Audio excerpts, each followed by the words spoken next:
कली महला पंजवा। कोई बोले राम राम, कोई खुदाए, कोई सेवै गोसैया, कोई अल्लाहे, कोई बोले राम राम। वाहिगुरु जी का खालसा, वाहिगुरु जी की फतेह। कोट ब्रह्मंडां दे मालक, जुगो जोगी अटल, शब्दा अवतार, दसां पातशाहियां दी आत्मक जोत। धन धन सतगुरु श्री गुरु ग्रंथ साहिब सच्चे पातशाह जी महाराज जी दी पवित्र पावन हजूरी दे विच जुड़मन बैठी गुरु रूप गुरु खालसा साध संगत जीओ। आओ बड़े प्यार यार सत्कार दे नाल अमृत बाणी हर हर तेरी, सुन सुन होवे परम गत मेरी। जलन बुझी शीतल हुए मनुआ, सतगुर का दर्शन पाए जियो। सतगुरां दी पवित्र अमृत बाणी की कथा विचार व्याख्या सो सरवण करके लाह प्राप्त करो जी। एक बार उच्चारण करो सतनाम श्री वाहिगुरु जी।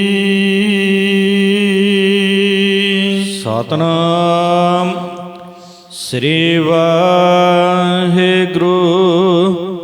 साहिब जीओ। राम कली महला पंजवा। जिस समय श्री गुरु अर्जन देव साहब जी लाहौर दे विच गए ਅਤੇ ਉੱਥੇ ਜਹਾਂਗੀਰ ਨੇ ਸਤਿਗੁਰਾਂ ਦੇ ਨਾਲ ਮੁਲਾਕਾਤ ਕੀਤੀ।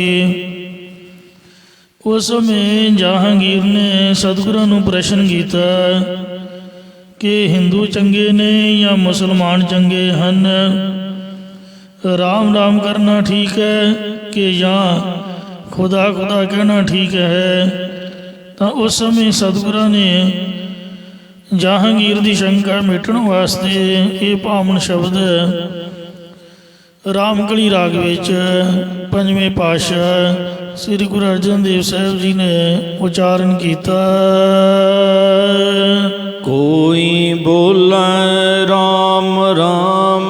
ਇਹ ਭਾਈ ਉਸ ਪਰਮਾਤਮਾ ਨੂੰ ਕੋਈ ਹਿੰਦੂ ਰਾਮ ਰਾਮ ਬੋਲਦਾ ਹੈ,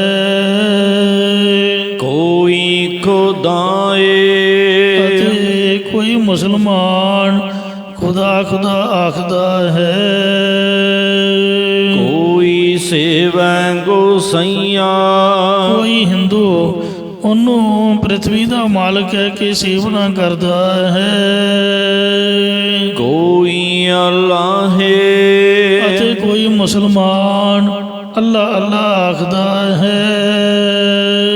कारण करण करीमा, ਅਸਲ ਦੇ ਵਿੱਚ ਅਵਲ ਅੱਲਾ ਨੂਰ ਉਪਾਇਆ, ਕੁਦਰਤ ਕੇ ਸਭ ਬੰਦੇ ਏਕ ਨੂਰ ਤੇ ਸਭ ਜਗ ਉਪਜਿਆ। ਕੌਣ ਭਲੇ ਕੋ ਮੰਦੇ, ਲੋਗਾ ਭਰਮ ਨਾ ਭੂਲੋ ਭਾਈ। ਖਾਲਕ ਖਲਕ ਖਲਕ ਮੈਂ ਖਾਲਕ, ਪੂਰੇ ਹੋ ਸਰਬ ਠਾਈ। ਸੋ ਹੈ ਸਭ ਕੁਦਰਤ ਦੀ ਖੇਡ, ਇੱਕੋ ਹੀ ਪਰਮਾਤਮਾ ਦੀ ਰਚਨਾ। ਹਿੰਦੂ ਲੋਕ ਉਸ ਪ੍ਰਭੂ ਨੂੰ ਕਾਰਨ ਕਰਨ ਕਾਰਜਾਂ ਦੇ ਕਰਨ ਵਾਲਾ ਆਖਦੇ ਹਨ, ਅਤੇ ਮੁਸਲਮਾਨ ਕਰੀਮ ਕਰਮ ਬਖਸ਼ੀ ਕਰਨ ਵਾਲਾ ਆਖਦੇ ਨੇ। किरपा तार रहीमा, ਹਿੰਦੂ ਮਿਹਰ ਦੀ ਦ੍ਰਿਸ਼ਟੀ ਧਾਰਨ ਵਾਲਾ ਮੰਨਦੇ ਹਨ, ਅਤੇ ਮੁਸਲਮਾਨ ਰਹੀਮ ਰਹਿਮਦਿਲੀ ਕਰਨ ਵਾਲਾ ਮੰਨਦੇ ਹਨ। रहाओ ਵਿਸ਼ਰਾਮ ਦੇ ਕਰ ਫਰਮਾਨ ਕਰਦੇ ਨੇ। कोई पाड़ै बेदा, कोई ਨਹਾਵੈ ਤੀਰਥ, ਕੋਈ ਹਿੰਦੂ ਤੀਰਥਾਂ ਤੇ ਜਾ ਕੇ ਇਸ਼ਨਾਨ ਕਰਦਾ ਹੈ। ਕੋਈ ਹਜ ਜਾਏ, ਅਤੇ ਕੋਈ ਮੁਸਲਮਾਨ ਕਾਬੇ ਦੀ ਯਾਤਰਾ ਕਰਨ ਵਾਸਤੇ ਜਾਂਦਾ ਹੈ। ਕੋਈ ਕਰੈ ਪੂਜਾ, ਕੋਈ ਹਿੰਦੂ ਮੂਰਤੀਆਂ ਆਦਿਕ ਦੀ 16 ਪ੍ਰਕਾਰ ਦੀ ਪੂਜਾ ਕਰਦਾ ਹੈ। ਕੋਈ ਸਿਰ ਨਿਵਾਏ, ਅਤੇ ਕੋਈ ਮੁਸਲਮਾਨ ਸਿਰ ਨਮਾਉਂਦਾ ਭਾਵ ਨਮਾਜ਼ ਪੜ੍ਹਦਾ ਹੈ। ਕੋਈ ਪੜ੍ਹੈ ਵੇਦਾ, ਕੋਈ ਹਿੰਦੂ ਚਾਰੇ ਵੇਦਾਂ ਨੂੰ ਪੜ੍ਹਨਾ ਕਰਦਾ ਹੈ। ਕੋਈ ਕਤੇਬਾ, ਅਤੇ ਕੋਈ ਮੁਸਲਮਾਨ ਕੁਰਾਨ ਆਦਿਕ ਪੁਸਤਕਾਂ ਕਤੀਬਾਂ ਨੂੰ ਪੜ੍ਹਦਾ ਹੈ। ਕੋਈ ਉੱਡੈ ਨੀਲਾ, ਕੋਈ ਮੁਸਲਮਾਨ ਨੀਲੇ ਵਸਤਰ ਪਹਿਨਦਾ ਹੈ। ਕੋਈ ਸੋਬੇਦਾ, ਅਤੇ ਕੋਈ ਹਿੰਦੂ ਚਿੱਟੇ ਵਸਤਰ ਪਹਿਨਦਾ ਹੈ। ਕੋਈ ਕਹੈ ਤੁਰਕ, ਕੋਈ ਆਪਣੇ ਆਪ ਨੂੰ ਮੁਸਲਮਾਨ ਕਹਿੰਦਾ ਹੈ। ਕੋਈ ਕਹੈ ਹਿੰਦੂ, ਅਤੇ ਕੋਈ ਆਪਣੇ ਆਪ ਨੂੰ ਹਿੰਦੂ ਆਖਦਾ ਹੈ। ਕੋਈ ਬਾਟੈ ਪਿਸਤ, ਕੋਈ ਮੁਸਲਮਾਨ ਬਹਿਸ਼ਤ ਨੂੰ ਚਾਹੁੰਦਾ ਹੈ। ਕੋਈ ਸੁਰਗਿੰਦੂ, ਅਤੇ ਕੋਈ ਹਿੰਦੂ ਇੰਦਰ ਦਾ ਸਵਰਗ ਅਮਰਾਵਤੀ ਚਾਹੁੰਦਾ ਹੈ। ਕਹੋ ਨਾਨਕ ਜਿਨ ਹੁਕਮ ਪਛਾਤਾ, ਭਾਵੇਂ ਕੋਈ ਹਿੰਦੂ ਹੈ ਤੇ ਭਾਵੇਂ ਮੁਸਲਮਾਨ ਹੈ, ਸਤਿਗੁਰੂ ਕਥਨ ਕਰਦੇ ਕਿ ਹੇ ਜਹਾਂਗੀਰ, ਜਿਸਨੇ ਵੀ ਪਰਮਾਤਮਾ ਦੇ ਭਜਨ ਸਿਮਰਨ ਰੂਪ ਹੁਕਮ ਨੂੰ ਪਹਿਚਾਨਣਾ ਕੀਤਾ ਹੈ। ਮੁਸਲਮਾਨਾਂ ਵਿੱਚੋਂ ਫਰੀਦ ਨੇ ਪਹਿਚਾਣਿਆ, ਹਿੰਦੂਆਂ ਦੇ ਵਿੱਚੋਂ ਭਗਤ ਰਾਮਾਨੰਦ ਜੀ, ਭਗਤ ਤਰਲੋਚਨ ਬ੍ਰਾਹਮਣ, ਨਾਰਾਇਣ ਨਿੰਦਸਕਾਏ ਭੂਲੀ ਗੁਵਾਰੀ ਵਾਲਾ ਸ਼ਬਦ ਜਿਹਦਾ ਉਚਾਰਿਆ ਉਹਨਾਂ ਨੇ ਪਹਿਚਾਣਿਆ ਹੈ। ਪ੍ਰਭ ਸਾਹਿਬ ਕਾ ਤਿਨ ਭੇਦ ਜਾਤਾ, ਜਿਸ ਨੇ ਵੀ ਪਰਮਾਤਮਾ ਦਾ ਭਜਨ ਸਿਮਰਨ ਕਰਨ ਰੂਪ ਹੁਕਮ ਪਹਿਚਾਣਿਆ, ਹਿੰਦੂਆਂ ਅਨੁਸਾਰ ਪ੍ਰਭੂ ਤੇ ਮੁਸਲਮਾਨਾਂ ਅਨੁਸਾਰ ਮਾਲਕ ਵਾਹਿਗੁਰੂ ਦਾ, ਉਸੇ ਨੇ ਹੀ ਭੇਦ ਜਾਣਨਾ ਕੀਤਾ ਹੈ। ਭਾਵ ਉਸ ਨੇ ਹਿੰਦੂ ਮੁਸਲਮਾਨ ਤੋਂ ਉੱਪਰ ਉੱਠ ਕੇ ਵਾਹਿਗੁਰੂ ਦੇ ਨਾਲ ਲੀਨਤਾ ਪ੍ਰਾਪਤ ਕੀਤੀ ਹੈ। ਰਾਮ ਕਲੀ ਮਹੱਲਾ ਪੰਜਵਾ। ਪੰਜਵੇਂ ਪਾਤਸ਼ਾਹ ਸਤਿਗੁਰੂ ਅਰਜਨ ਦੇਵ ਸਾਹਿਬ ਜੀ ਰਾਮਕਲੀ ਰਾਗ ਵਿੱਚ ਇਹ ਪਾਵਨ ਸ਼ਬਦ ਉਚਾਰਨ ਕਰ ਰਹੇ ਹਨ। ਪਵਨ ਮਹਿ ਪਵਨ ਸਮਾਇਆ, ਇੱਕ ਵਾਰ ਸ੍ਰੀ ਅੰਮ੍ਰਿਤਸਰ ਸਾਹਿਬ ਜੀ ਵਿਖੇ ਕਿਸੇ ਵਿਦਵਾਨ ਪੰਡਤ ਦਾ ਪੁੱਤਰ ਗੁਜ਼ਰ ਗਿਆ। ਉਹ ਪੁੱਤਰ ਦੇ ਵਿਛੋੜੇ ਵਿੱਚ ਬਹੁਤ ਵਿਰਲਾਪ ਕਰ ਰਿਹਾ ਸੀ। ਉੱਥੇ ਇੱਕ ਸਿੱਖ ਨੇ ਉਹਨੂੰ ਧੀਰਜਤਾ ਦਿੱਤੀ ਅਤੇ ਕਿਹਾ ਕਿ ਆਪਾਂ ਸ੍ਰੀ ਗੁਰੂ ਅਰਜਨ ਦੇਵ ਸਾਹਿਬ ਜੀ ਦੇ ਪਾਸ ਚੱਲਦੇ ਹਾਂ, ਉੱਥੇ ਉਹਨਾਂ ਦੀ ਸੰਗਤ ਕਰਕੇ ਤੈਨੂੰ ਸ਼ਾਂਤੀ ਪ੍ਰਾਪਤ ਹੋਵੇਗੀ। ਇਸ ਪ੍ਰਕਾਰ ਉਹ ਸਤਿਗੁਰਾਂ ਦੀ ਸ਼ਰਨ ਵਿੱਚ ਆਇਆ ਅਤੇ ਵਿਰਲਾਪ ਕਰਦੇ ਹੋਏ ਨੇ ਕਿਹਾ ਕਿ ਹੇ ਗੁਰੂ ਜੀ, ਤੁਸੀਂ ਮੈਨੂੰ ਇੱਕ ਵਾਰ ਮੇਰੇ ਪੁੱਤਰ ਦੀ ਰੂਹ ਦੇ ਨਾਲ ਮਿਲਾਪ ਕਰਾ ਦੇਵੋ। ਤਦੋਂ ਸਤਿਗੁਰੂ ਜੀ ਨੇ ਆਪਣੀ ਕਿਰਪਾ ਦ੍ਰਿਸ਼ਟੀ ਨਾਲ ਉਹਦੇ ਪੁੱਤਰ ਦੀ ਰੂਹ ਜਗਾ ਕੇ ਉਹਦੇ ਸਾਹਮਣੇ ਖੜੀ ਕਰ ਦਿੱਤੀ। ਜਿਸ ਤਰ੍ਹਾਂ ਦਾ ਉਹਦਾ ਪੁੱਤਰ ਸੀਗਾ ਉਸੇ ਤਰ੍ਹਾਂ ਦੀ ਉਹਦੀ ਰੂਹ ਦਿਸੀ। ਮਰਿਆ ਬੰਦਾ ਉਸੇ ਆਕਾਰ ਦਾ ਹੀ ਦਿਖਦਾ ਹੈ ਜਿਹੜੇ ਸਰੀਰ 'ਚੋਂ ਮਰਿਆ ਹੋਵੇ।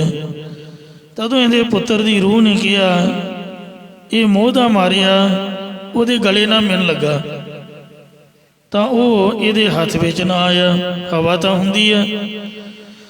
ਤਦੋਂ ਇਹਦੇ ਪੁੱਤਰ ਦੀ ਰੂਹ ਨੇ ਕਿਹਾ ਕਿ ਮੈਂ ਹੁਣ ਤੇਰਾ ਪੁੱਤ ਪਤ ਨਹੀਂ ਆ, ਆਪਦਾ ਕੰਮ ਕਰ, ਘਰ ਨੂੰ ਜਾ। ਪਰਮਾਤਮਾ ਦੇ ਹੁਕਮ 'ਚ ਮੈਂ ਤੇਰੇ ਘਰ ਪੁੱਤਰ ਹੋ ਕੇ ਜਨਮਿਆ ਸੀ। ਜਿੰਨਾ ਮੇਰਾ ਲੇਖਾ ਤੇਰੇ ਨਾਲ ਸੀ ਮੈਂ ਖਾ ਪੀ ਹੰਡਾ ਕੇ ਤੇ ਤੁਰ ਗਿਆ ਹਾਂ। ਹੁਣ ਮੇਰਾ ਲੇਖਾ ਜੋਖਾ ਤੇਰੇ ਨਾਲੋਂ ਖਤਮ ਹੋ ਗਿਆ। ਹੁਣ ਜਿੱਥੇ ਵਾਹਿਗੁਰੂ ਦਾ ਹੁਕਮ ਹੋਵੇਗਾ ਮੈਂ ਉੱਥੇ ਚਲਿਆ ਜਾਵਾਂਗਾ। ਇਹ ਕਹਿ ਕੇ ਉਹਦੀ ਰੂਹ ਅਲੋਪ ਹੋ ਗਈ। ਤਦੋਂ ਇਹਨੇ ਨਿਰਾਸ਼ ਹੋ ਕੇ ਸਤਿਗੁਰਾਂ ਦੇ ਪਾਸ ਬੇਨਤੀ ਕੀਤੀ ਕਿ ਹੇ ਮਹਾਰਾਜ, ਮੇਰਾ ਮਨ ਨਹੀਂ ਟਿਕ ਰਿਹਾ, ਮੈਨੂੰ ਬਾਰ-ਬਾਰ ਪੁੱਤ ਚੇਤੇ ਆ ਰਹੀ ਆ। ਇਹ ਮੋਹ ਨਿਵਰਤ ਕਰਕੇ ਮੈਨੂੰ ਉਪਦੇਸ਼ ਬਖਸ਼ਿਸ਼ ਕਰੋ ਜੀ, ਜਿਹਦੇ ਨਾਲ ਮੇਰਾ ਮੋਹ ਨਿਵਰਤ ਹੋ ਜਾਏ। ਤਾਂ ਉਸ ਵੇਲੇ ਸਤਿਗੁਰੂ ਮਹਾਰਾਜ ਜੀ ਨੇ ਇਹ ਪਾਵਨ ਸ਼ਬਦ ਉਚਾਰਨ ਕਰਕੇ ਉਹਨੂੰ ਉਪਦੇਸ਼ ਬਖਸ਼ਿਆ। ਪਵਨ ਮਹ ਪਵਨ ਸਮਾਇਆ। ਇਹ ਭਾਈ ਹਵਾ ਤੱਤ ਵਿੱਚ ਹਵਾ ਤੱਤ ਮਿਲ ਗਿਆ ਹੈ। ਜੋਤੀ ਮਹਿ ਜੋਤ ਰਲ ਜਾਇਆ। ਅੱਗ ਦੇ ਵਿੱਚ ਅੱਗ ਤੱਤ ਰਲ ਜਾਂਦਾ ਹੈ। ਮਾਟੀ ਮਾਟੀ ਹੋਈ ਏਕਾ। ਮਿੱਟੀ ਤੱਤ ਮਿੱਟੀ ਨਾਲ ਰਲ ਕੇ ਇੱਕ ਰੂਪ ਹੋ ਗਿਆ ਹੈ। ਭਾਵ ਪੰਜ ਤੱਤਾਂ ਦੇ ਵਿੱਚ ਪੰਜੇ ਤੱਤ ਮਿਲ ਜਾਂਦੇ ਨੇ। ਚੇਤਨ ਭਾਗ ਵਿੱਚ ਮਿਲ ਜਾਂਦਾ ਹੈ। ਰੋਵਨ ਹਰੇ ਕੀ ਗਵਨ ਟੇਕਾ। ਫਿਰ ਰੋਣ ਵਾਲੇ ਦੀ ਕਿਹੜੀ ਓਟ ਹੈ? ਭਾਵ ਕਿਹਦੇ ਆਸਰੇ ਕਰਕੇ ਉਹ ਰੋ ਰਿਹਾ ਹੈ? ਕੌਣ ਮੁਆਰੇ ਕੌਣ ਮੁਆਰੇ। ਇਹ ਭਾਈ ਕਿਹੜਾ ਮਰਿਆ ਹੈ? ਦੱਸ ਤਾਂ ਸਹੀ ਕਿ ਮਰਿਆ ਕਿਹੜਾ ਹੈ? ਭਾਵ ਦੇਹ ਮਰੀ ਹੈ ਜਾਂ ਆਤਮਾ ਮਰਿਆ? ਮਰਿਆ ਤਾਂ ਕੋਈ ਵੀ ਨਹੀਂ। ਦੇਹ ਤਾਂ ਪੰਜਾਂ ਤੱਤਾਂ ਦੀ ਸੀਗੀ ਤੇ ਤੱਤਾਂ 'ਚ ਤੱਤ ਮਿਲ ਗਏ, ਤੇ ਜਿਹੜੀ ਚੇਤਨ ਸੱਤਾ ਆਤਮਾ ਉਸ ਵਾਹਿਗੁਰੂ ਦੀ ਜੋਤ ਸੀ, ਤੇ ਉਹ ਪ੍ਰਤੱਖ ਚੇਤਨ ਜੋਤੀ ਸਰੂਪ 'ਚ ਮਿਲ ਗਿਆ, ਚੇਤਨ ਭਾਗ ਵਿੱਚ ਜਾ ਮਿਲ ਗਿਆ। ਮਰਿਆ ਤਾਂ ਕੋਈ ਵੀ ਨਹੀਂ। ਰੂਹ ਜਿਹੜੀ ਹੈ ਚੇਤਨ ਵਿੱਚ ਮਿਲ ਗਈ, ਤੇ ਸਰੀਰ ਤਾਂ ਪਹਿਲਾਂ ਹੀ ਮਿੱਟੀ ਸੀਗਾ, ਉਹ ਪੰਜਾਂ ਤੱਤਾਂ ਦੇ ਵਿੱਚ ਮਿਲ ਗਿਆ। ਤੇ ਤੂੰ ਦੱਸ ਰੋਣਾ ਕਾਹਨੂੰ ਹੈ? ਬ੍ਰਹਮ ਗਿਆਨੀ ਮਿਲ ਕਰੋ ਵਿਚਾਰਾ। ਇਹ ਭਾਈ ਭਾਵੇਂ ਪਰਮਾਤਮਾ ਦੇ ਗਿਆਨ ਜਾਣਨ ਵਾਲੇ ਗੁਰਮੁਖਾਂ ਨਾਲ ਮਿਲ ਕੇ ਵਿਚਾਰ ਕਰ ਲਵੋ। ਇਹ ਤਾਂ ਚਲਤ ਪਿਆ। ਇਹ ਤਾਂ ਪਰਮਾਤਮਾ ਦਾ ਇੱਕ ਕੌਤਕ ਹੋਇਆ ਹੈ। ਜਾ ਤਿਸ ਭਾਣਾ ਜੰਮਿਆ, ਪਰਿਵਾਰ ਭਲਾ ਪਾਇਆ, ਤੇ ਉਹਦੇ ਤੋਂ ਅਜਿਹਾ ਚੀਜ਼ ਲਿਖਿਆ ਤੀਹਾ ਹੁਕਮ ਕਮਾਏ। ਕੱਲੇ ਆਵੇ ਨਾਨਕਾ ਸੱਦੇ ਉੱਠੀ ਜਾਏ। ਕੱਲੇ ਆਉਂਦੇ ਨੇ ਤੇ ਜਦ ਸੱਦਾ ਪੱਤਰ ਆਉਂਦਾ ਉੱਠ ਕੇ ਤੁਰ ਜਾਂਦੇ ਹਨ।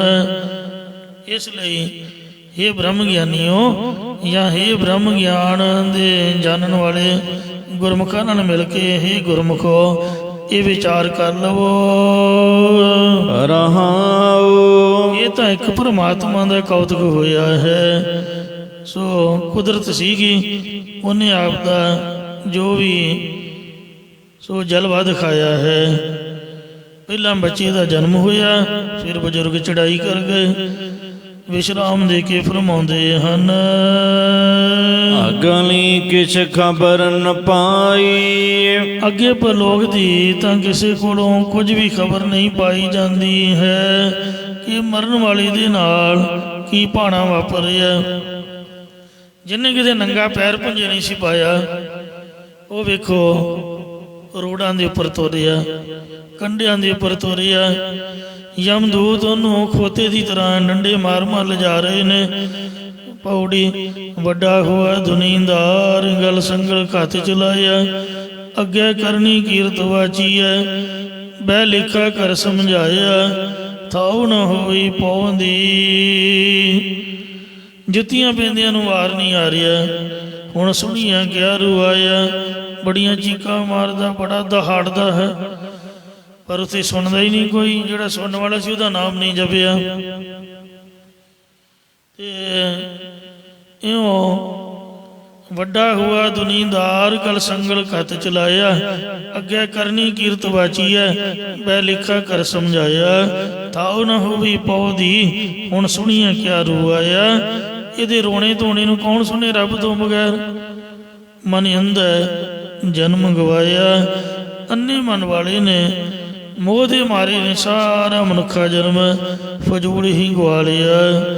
ਤੋ ਅੱਗੇ ਪਰ ਲੋਕ ਦੀ ਕੁਝ ਖਬਰ ਨਹੀਂ ਪਾਈ ਜਾਂਦੀ ਕਿ ਜਿਸ ਵਕਤ ਜਿਹੜੀ ਰੂਹ ਹੈ ਸਰੀਰ ਦੇ ਵਿੱਚੋਂ ਨਿਕਲਦੀ ਹੈ ਉਹਦੇ ਨਾਲ ਕੀ ਹੁੰਦਾ ਹੈ, ਤੋ ਕੀ ਉਹਦਾ ਹਾਲ ਹੋਵੇਗਾ ਇਹ ਉਹਨੂੰ ਹੀ ਪਤਾ ਚੱਲਦਾ ਜਿਸ ਬੁਰੇ ਹਾਲ ਨਾਲ ਜਾਂਦੀ ਹੈ। ਰੋਵਨ ਹਾਰ ਪੇ ਉਠ ਸਦਾਈ, ਮਰਿਆ ਨੂੰ ਕਾਹਦਾ ਰੋਣਾ, ਉਹ ਤੇ ਮਰ ਹੀ ਗਿਆ ਵਿਚਾਰਾ। ਰੋਈਏ ਆਪਣੇ ਆਪ ਨੂੰ, ਕਿਉਂਕਿ ਉਹ ਤਾਂ ਛੁੱਟ ਗਿਆ ਤੇ ਅਸੀਂ ਮੋਹ ਮਾਇਆ 'ਚ ਫਸੇ ਹੋਏ ਆ। ਰੋਣ ਵਾਲੇ ਵੀ ਇੱਥੋਂ ਉੱਠ ਕੇ ਪਰਲੋਕ ਨੂੰ ਚਲੇ ਜਾਣਗੇ। ਤੇ ਤੁਮ ਰੋਵੋ ਉਸ ਨੂੰ, ਤੁਮ ਕੋ ਕੌਣ ਰੋਈ, ਤੁਸੀਂ ਤਾਂ ਉਹਨੂੰ ਰੋਂਦੇ ਹੋ, ਫਿਰ ਤੁਹਾਨੂੰ ਕੌਣ ਰੋਊਗਾ। ਤੋ ਇਸ ਵਾਸਤੇ ਆਪਦੇ ਕਰਮਾਂ ਨੂੰ ਬਹਿ ਕੇ ਰੋਣਾ ਚਾਹੀਦਾ ਕਿ ਬੁਰੇ ਕਾਮ ਕੋਠ ਖਲੋਇਆ, ਨਾਮ ਕੀ ਬੇਲਾ ਪੈ ਪੈ ਸੋਇਆ। ਨੀਂਦ ਹੀ ਆਈ ਜਾਂਦੀ ਨਾਮ ਸੁਣਦਿਆਂ, ਤੋ ਜਪਿਆ ਨਹੀਂ ਜਾਂਦਾ ਹੈ, ਆਲਸ ਆਈ ਜਾ ਰਿਹਾ। ਬੁਰੇ ਕੰਮ ਵਾਸਤੇ ਆਪਾਂ ਸ਼ੇਰ ਦੀ ਤਰ੍ਹਾਂ ਹੈ, ਚੰਗਿਆਈ ਆਲ ਕਰੇ ਬੁਰਿਆਈ ਹੋਏ ਸ਼ੇਰ। ਨਾਨਕ ਅੱਜ ਕੱਲ੍ਹ ਆਪਸੀ ਗਾਫਲ ਫਾਹੀ ਪੇਰ। ਕਿਉਂ ਰੋਣ ਵਾਲੇ ਵੀ ਇੱਥੋਂ ਉੱਠ ਕੇ ਪਰ ਲੋਕ ਨੂੰ ਚਲੇ ਜਾਣਗੇ। ਭਰਮ ਕੇ ਭਰਮ ਮੋਹ ਕੇ ਬਾਂਦੇ ਬੰਦ, ਸਭ ਜੀਵ ਭਰਮ ਤੇ ਮੋਹ ਦੇ ਬੰਧਨਾਂ ਦੇ ਵਿੱਚ ਬੱਝੇ ਹੋਏ ਹਨ।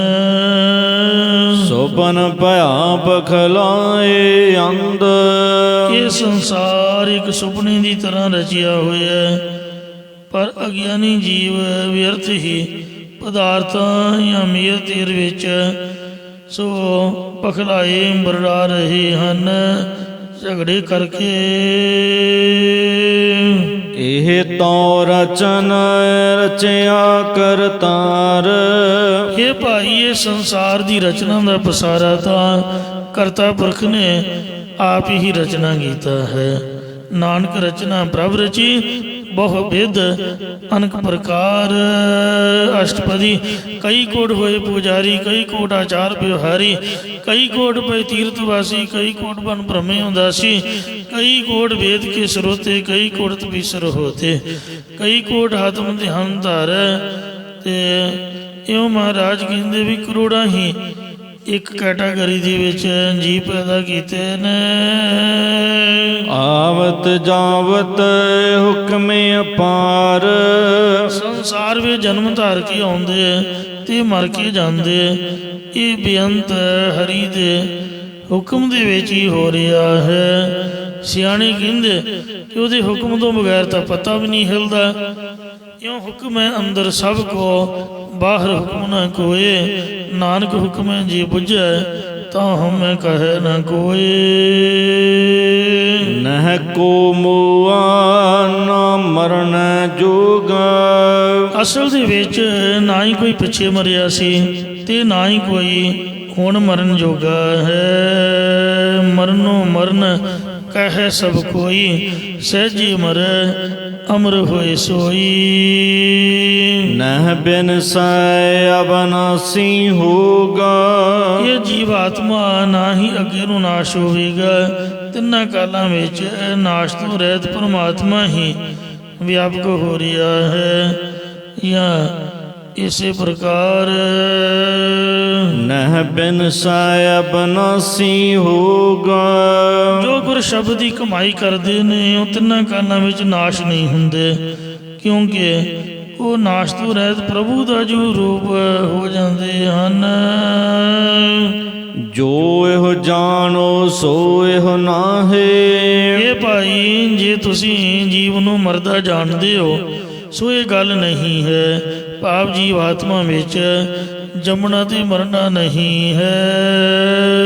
ਜਾਣਨ ਹਾਰੇ ਕਉ ਬਲ ਜਾਓ, ਐਸੇ ਗਿਆਨ ਦਾ ਹੀ ਜਾਣਨ ਵਾਲੇ ਦੇ ਉੱਪਰੋਂ ਅਸੀਂ ਬਲਿਹਾਰ ਕੁਰਬਾਨ ਜਾਂਦੇ ਹਾਂ। ਕਹੋ ਨਾਨਕ ਗੁਰ ਭਰਮ ਚੁਕਾਇਆ, ਸਤਿਗੁਰੂ ਮਹਾਰਾਜ ਫਰਮਾਉਂਦੇ ਕਿ ਗੁਰਾਂ ਨੇ ਜਿਨ੍ਹਾਂ ਦਾ 5 ਪ੍ਰਕਾਰ ਦਾ ਤੋ ਜਾਂ ਹਰੇਕ ਪ੍ਰਕਾਰ ਦਾ ਭਰਮ ਗਵਾ ਦਿੱਤਾ। ਯਹ ਪੈ ਪੈ ਪਰਲੋਕ ਪੈ ਜਨਮ ਵੇਦਨਾ ਜਾਤ ਅਣ ਰਖਿਆਰ ਗੁਪਤ ਪੈ ਅਕਸ ਮਾਤਰ ਪੈਸਾ। 5 ਪ੍ਰਕਾਰ ਦਾ ਭਰਮ ਹੈ, ਭੇਦ ਭਰਮ ਕਰਤਤ ਭਰਮ, ਪੁਨ ਸੰਗ ਭਰਮ ਵਿਕਾਰ, ਬ੍ਰਹਮ ਇਤਰ ਜਗ ਸਤ ਹੈ, ਪਾਂਚੋਂ ਭਰਮ ਸੰਸਾਰ। ਨਾ ਕੋਈ ਮਰੈ ਨ ਆਵੈ ਜਾਇਆ। ਜਿਨ੍ਹਾਂ ਦਾ ਭਰਮ ਗਵਾ ਦਿੱਤਾ ਤੇ ਉਹਨਾਂ ਦੇ ਭਾਣੇ ਨਾ ਕੋਈ ਜਨਮ ਧਾਰ ਕੇ ਆਉਂਦਾ ਤੇ ਨਾ ਹੀ ਜਾਂਦਾ। ਭਾਵ ਸਭ ਥਾਵਾਂ 'ਚ ਇੱਕ ਰਸ ਅਬਿਨਾਸੀ ਪਰਮਾਤਮਾ ਹੀ ਉਹਨਾਂ ਨੂੰ ਦ੍ਰਿਸ਼ਟੀ ਵਿੱਚ ਆਉਂਦਾ ਹੈ। ਤਿਸ ਕੈ ਭਾਣੇ ਕੋਈ ਨਾ ਭੁੱਲਾ ਤੇ ਜਿਨ ਸਗਲੋ ਬ੍ਰਹਮ ਪਛਾਤਾ। ਉਹਨਾਂ ਦੇ ਭਾਣੇ ਸਭ ਬ੍ਰਹਮ ਹੀ ਬ੍ਰਹਮ ਹੈ, ਕੋਈ ਜੀਵ ਨਹੀਂ, ਕੋਈ ਭੁੱਲਿਆ ਹੋਇਆ ਨਹੀਂ।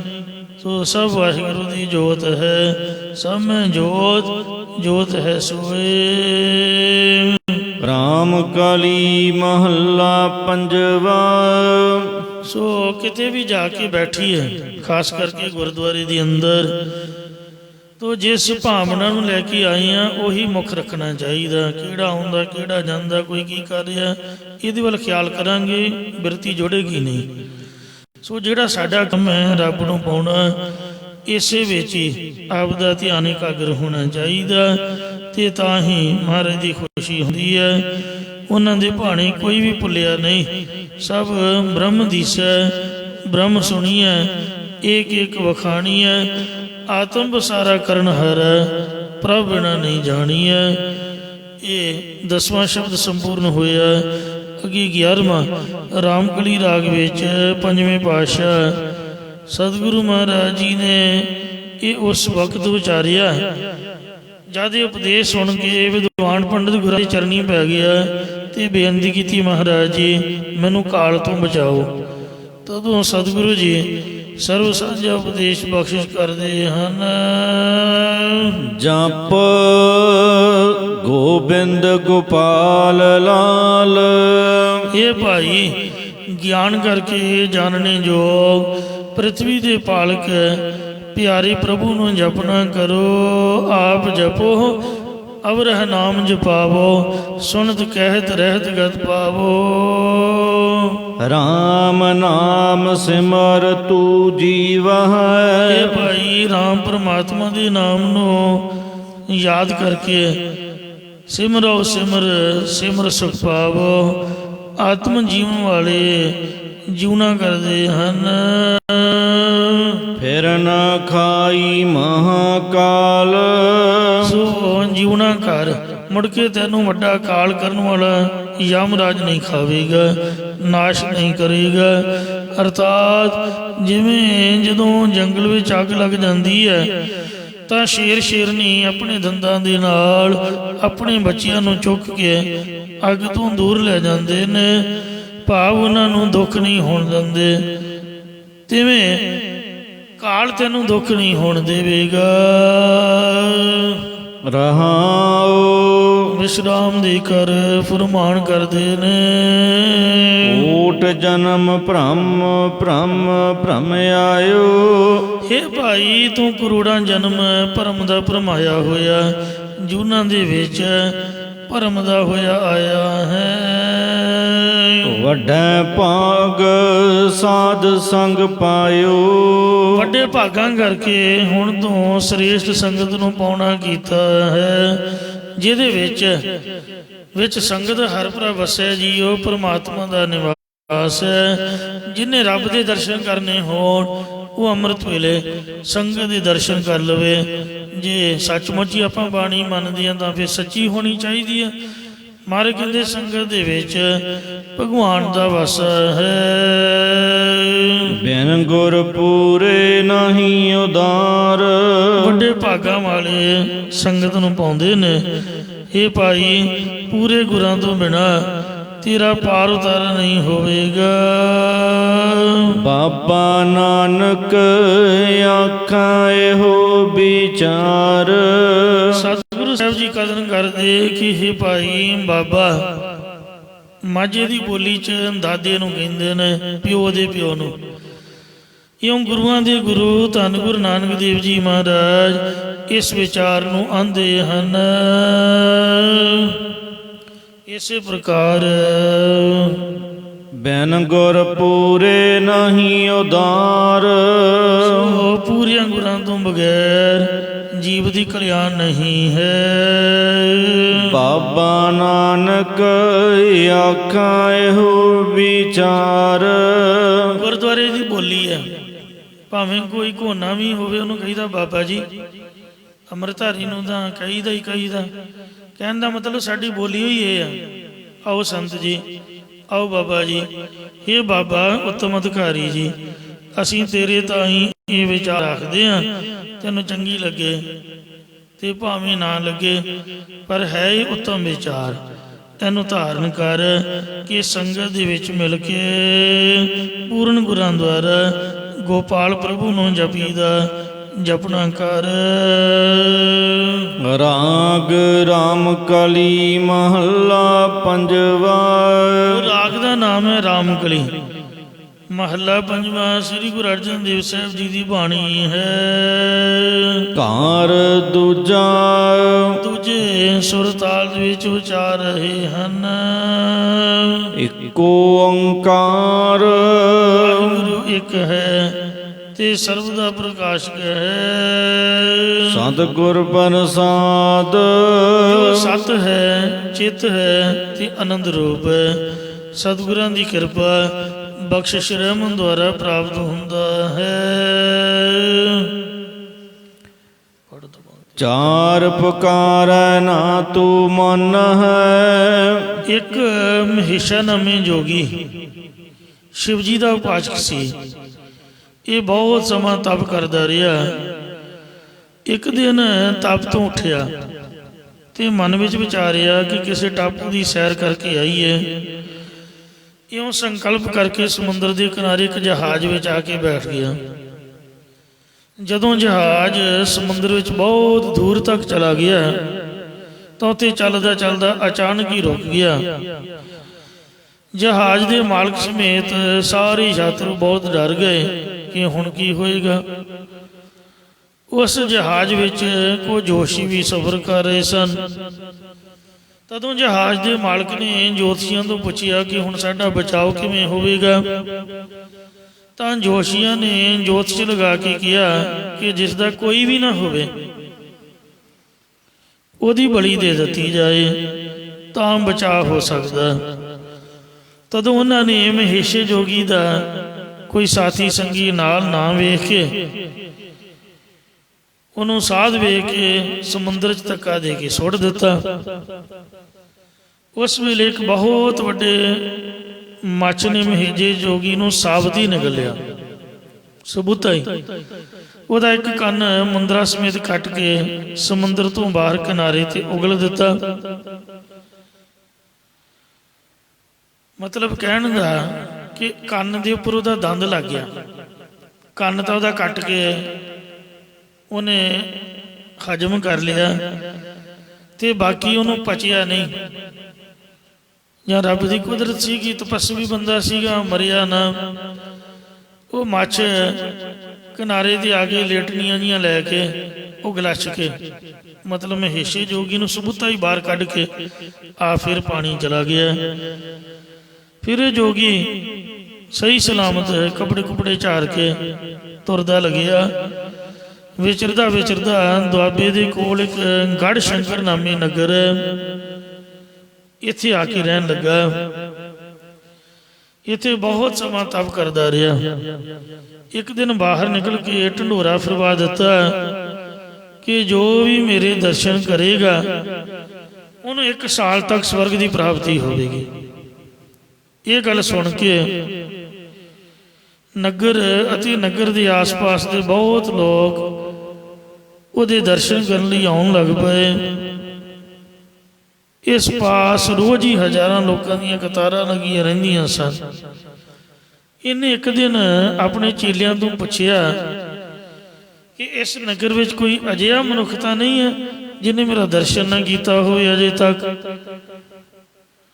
ਤਾਂ ਉਹਦੇ ਚੇਲਿਆਂ ਨੇ ਕਿਹਾ ਕਿ ਇੱਕ ਤਿਲਕਾ ਨਾਮੇ ਸਿੱਖ ਹੈ, ਤਿਲਕੂ ਜਾਂ ਤਿਲਕਾ, ਉਹ ਤੁਹਾਡੇ ਦਰਸ਼ਨ ਕਰਨ ਲਈ ਨਹੀਂ ਆਇਆ।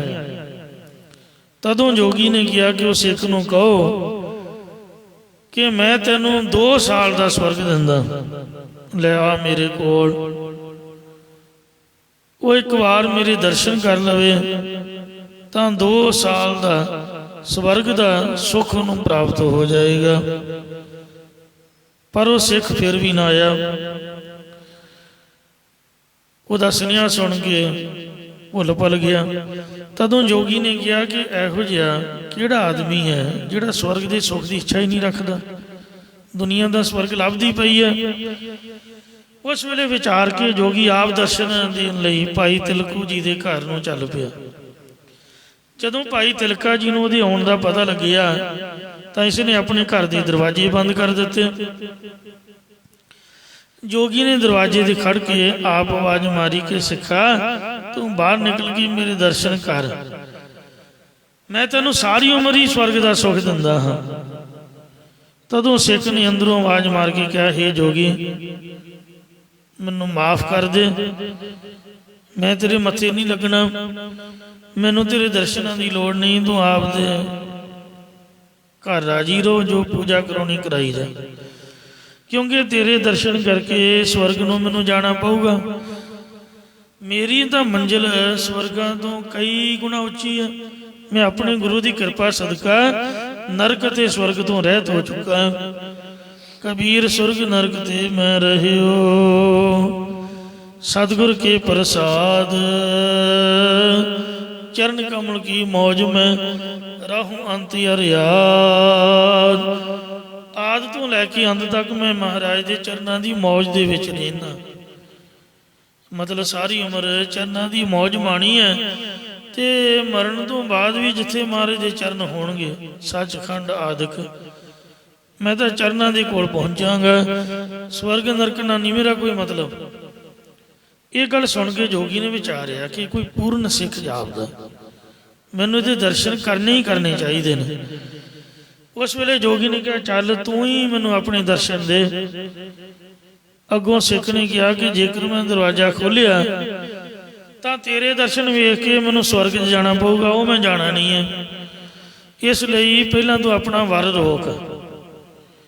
जोगी ने कहा कि मैं अपने वर नू रोकदा। उस वेले सिख बाहर आया। जोगी ने कहा कि आत्म विचार तो कितों प्राप्त की है।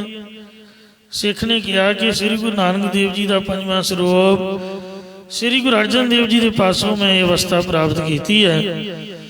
जोगी ने कहा कि चल मैनू भी उस गुरु की दर्शन करवा। इस घोर कलयुग के किहड़ा पूर्ण गुरु है।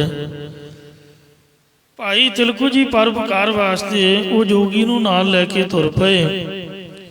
जद अमृतसर साहिब के रस्ते वाल जा रहे सन तदों जोगी ने पूछा कि तेरे गुरु की उम्र कितनी कु है। सिख ने अनभोल जी कह दिता भी होगी 40 क वरे। ये सुन के जोगी ने हंकार नाल फुंकारा मारिया, हौमे रोग मन को दीना। बंदे नूं रब ने हौमे का रोग लाता जिहड़ा सारी उम्र चुकी रखता है।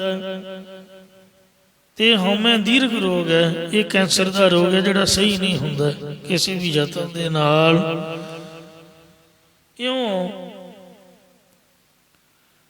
सो जिस वक्त जोगी ने सुनिया कि महाराज की उम्र 40 वरे है, हंकार नाल कहा भी तेरे गुरु ने कोई साधना की नहीं होएगी, 40 वरे बंदा की कर लूगा। मेरी 450 वरे की उम्र है तो मैं सारी उम्र ही साधना करता रहा। सिख ने कहा जोगी तू अपनी उम्र का की मान पिया करदा, की पता तेनू मान सहित जान के गुरु जी दर्शन देन भी कि ना देन। जोगी ने संकल्प कर लिया कि मैनू ना ही दर्शन हो। इधर अंतरजामी सतगुरु जी ने 68 घाट के स्थान से अपने उदाले सिखा पासों कनात तनवा दी। दुख भंजनी मेरी दे नाल ही जिहड़ा 68 घाट है थड़ा।